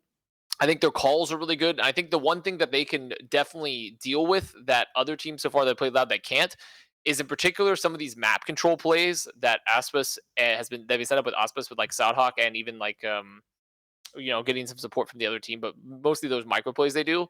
Having a very strong having a player that's like they're playing away from their main area, that they're looking to take a map like specifically like Marv or even FNS to make sure that they can't get all this free map control and this free map information will definitely change the tempo of this team significantly. And I think OpTic are in a good position to deal with all those map control plays, the micro plays that Loud have been doing. And I feel pretty confident they can go toe to toe dueling wise, except for obviously FNS is like, he's always still relatively low stats wise, but I feel like he's still smart. He'll still make smart duels. He'll still take smart, good duels versus them to where they won't get free value a lot of the time.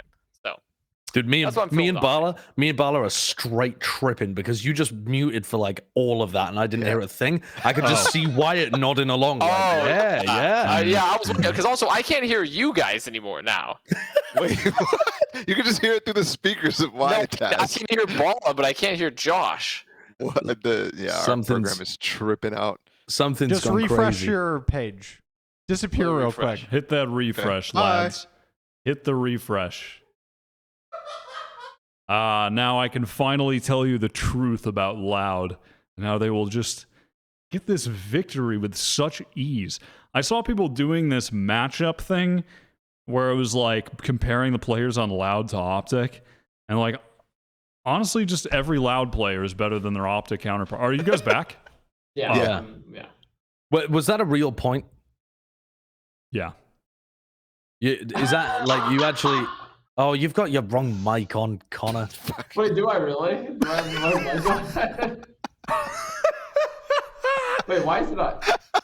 Oh God. Oh, I mean, you really are just a UN meeting boomer. When you just Secretary like wrong General. mic on, audio's terrible, can't figure out how to get off the webcam mic. Good. Do you Lord. agree with that take, Wyatt? That everybody like pound for pound, every single player on Loud is better than their counterpart on OpTic? Let's go through it. Aspas, Yay. Well, do you compare Aspas to Yay? Has to have to, right? Yeah, I guess. you have to. I think they're even. I mean, they've Saucy, both been Crashy. playing great at this event. Both are amazing. I mean, I think Saucy. Sassy's been playing better at this event. Yeah, Sadak, Victor.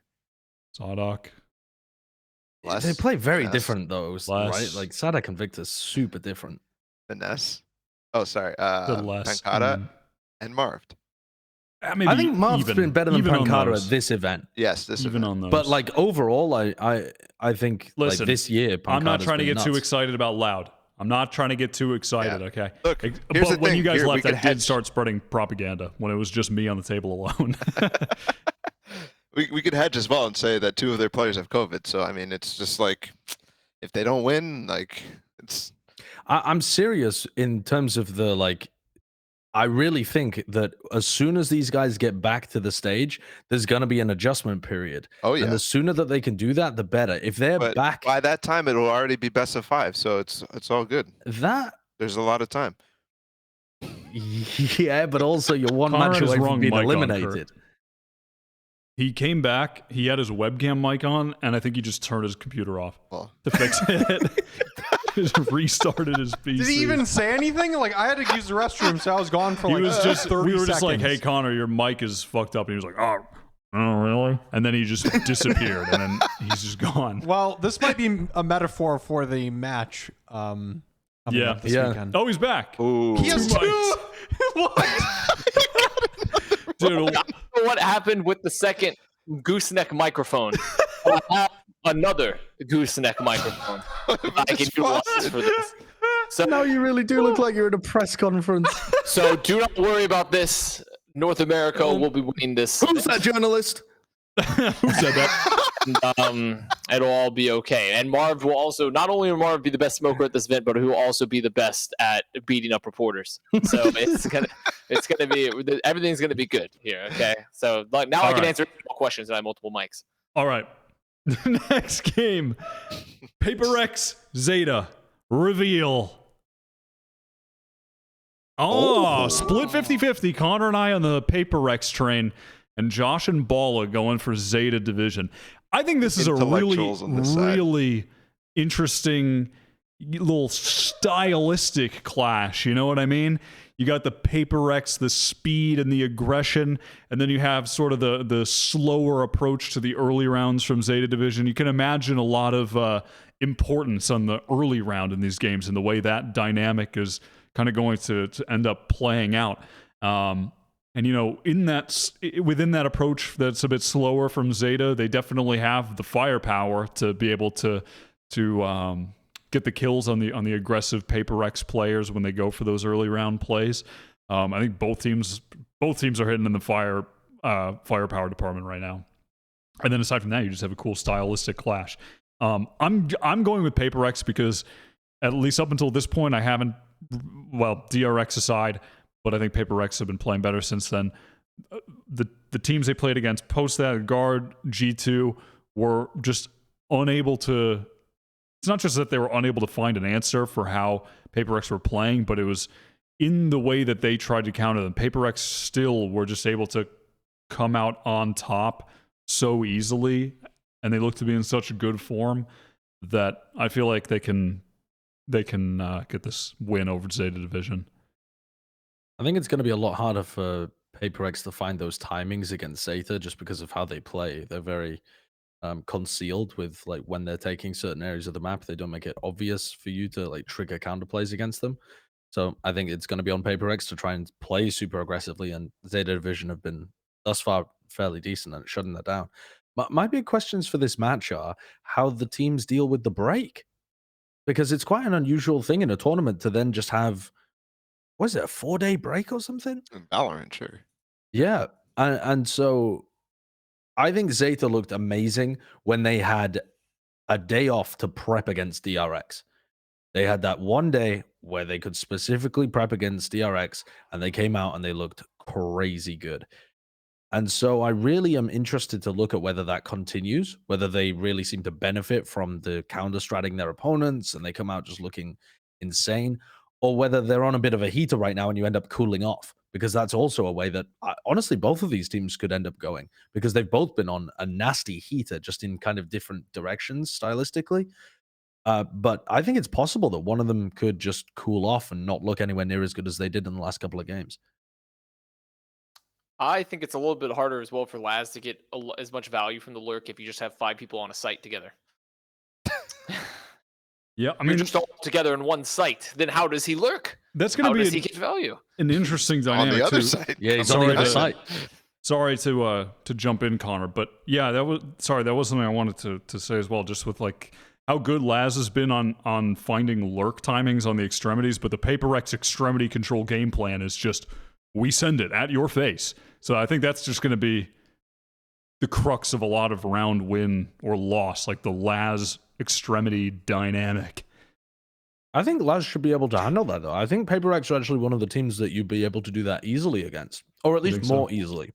Because, sorry, I'm just fucking eating an onion ring for some reason in the middle of the podcast. Middle of a sentence. God. Paper X were very determined to fight you wherever you were trying to take map control. And I think if Zeta Division is starting out slowly and there ends up being a fight on, one of the extremities, they're going to end up wrapping people away and leaving a hole that Laz can get through. So I don't think Laz is going to be looking for early round timings. I think he's going to be looking for mid-round reactive timings based off, fucking Forsaken and Jing sending it on the other side of the map. Well, that also comes at both sides of the map at the same time too. So that's like a concern. I think it is a little bit of a concern, but I just think when you think about how you should play against Paper X, and I know we've already seen 2 teams attempt to try to play, defaulty styles against them. You have to have a reaction to the types of different ways they could approach their aggressiveness, right? It could be either a fast set play, it could be either just dry contacting, or it could be a trap type of play after you have some sort of control already. And ZETA has two modes, I would say. They have defaults, very, very well coordinated defaults where they're playing off of each other, which is not something that G2 and the guard did very well at all. They kind of just like took some very far back positions and then held both of those, and both of the sides are discoordinated, at least on split. I would say that's a factor. Whereas ZETA is, they're sitting in crossfires on their default. They're sitting in a place where they can fall back into a crossfire. Those are the things that I think ZETA brings to the table on their default. But as well, the way that they move back around a map, they're still ready to fully execute a hit with all the bells and whistles, very DRX style from very far back. And I think no team has been able to actually do that against Paper X, because they either get interrupted before, or they think that they have to execute or at least find some space before they execute. Whereas ZETA Division, they'll just fucking send it from, A main or B main or something like that. I think that'll work really, really, really well against Paper X. So I just think that this matchup is great strategically for ZETA Division. Okay. Any final thoughts, Connor? I have no more thoughts left. Honestly, despite my propensity of mics, I have no more thoughts left to give. For some reason, John Cena memes were popping up in my timeline, and I watched those for a second, and now my neurons have been cleaned out with bleach. So. Okay. All right. Well, that settles it for Masters Talk.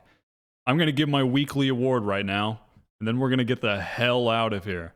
Kurt, play the intro. That's why it's a weekly award.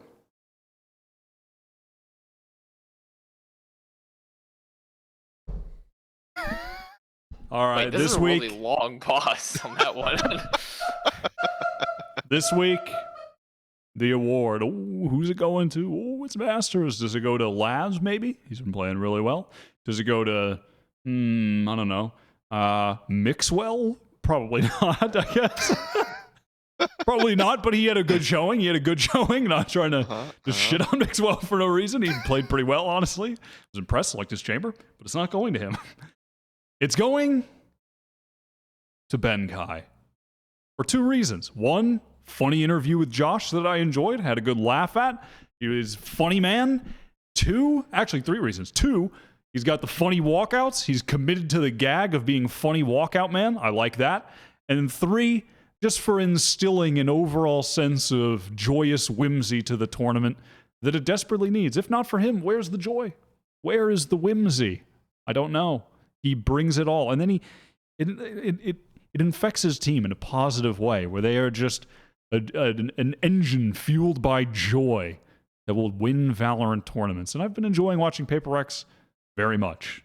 So for that, Ben Kai gets the weekly award on this episode 420 of Plat Chat Valorant. He also gave me a toothbrush, so He gave you a toothbrush? Wow. That's very what a kind man. It sounds really mean, but no, it was very nice of him. He gave everybody in production a toothbrush.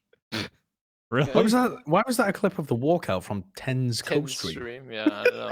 I'm not. I mean, we I already is love The infected with YouTube algorithm co-streamitis. favors the content creators. Yeah. They favor the heckin' yeah. love. Hold us down, it's fine. We heckin' love 10 I'm gonna and go 10s. Where did he get all the costumes from? Oh, It's a costume store down the street. He said though that this one was for his girlfriend or something. Like he had bought it for his girlfriend at some point, and then he thought they were only gonna win one match. Or he thought, oh, what the fuck did he say? It was something like that. I asked him, like, have you asked him... sorry, the other one. I said, have you got another one prepped? And he was like, no, I thought we were gonna lose today. Yeah. Did you see the cameraman one and the footage they actually got from the camera? Like he's filming Avovo when they're walking out. That was a real camera, and they have like I don't know, just behind. I didn't see the footage. No. Yeah, it's in like the highlights thing at the end of the day. So funny. Gotcha. Avovo's just like super like. All right. What a hero. We're going to put a stamp on it. Stamp on it. Here's the stamp. We're putting it on it. The episode is done. No more Masters talk until next week, where there's more Masters talk. So we'll see you then. Also, the co-stream.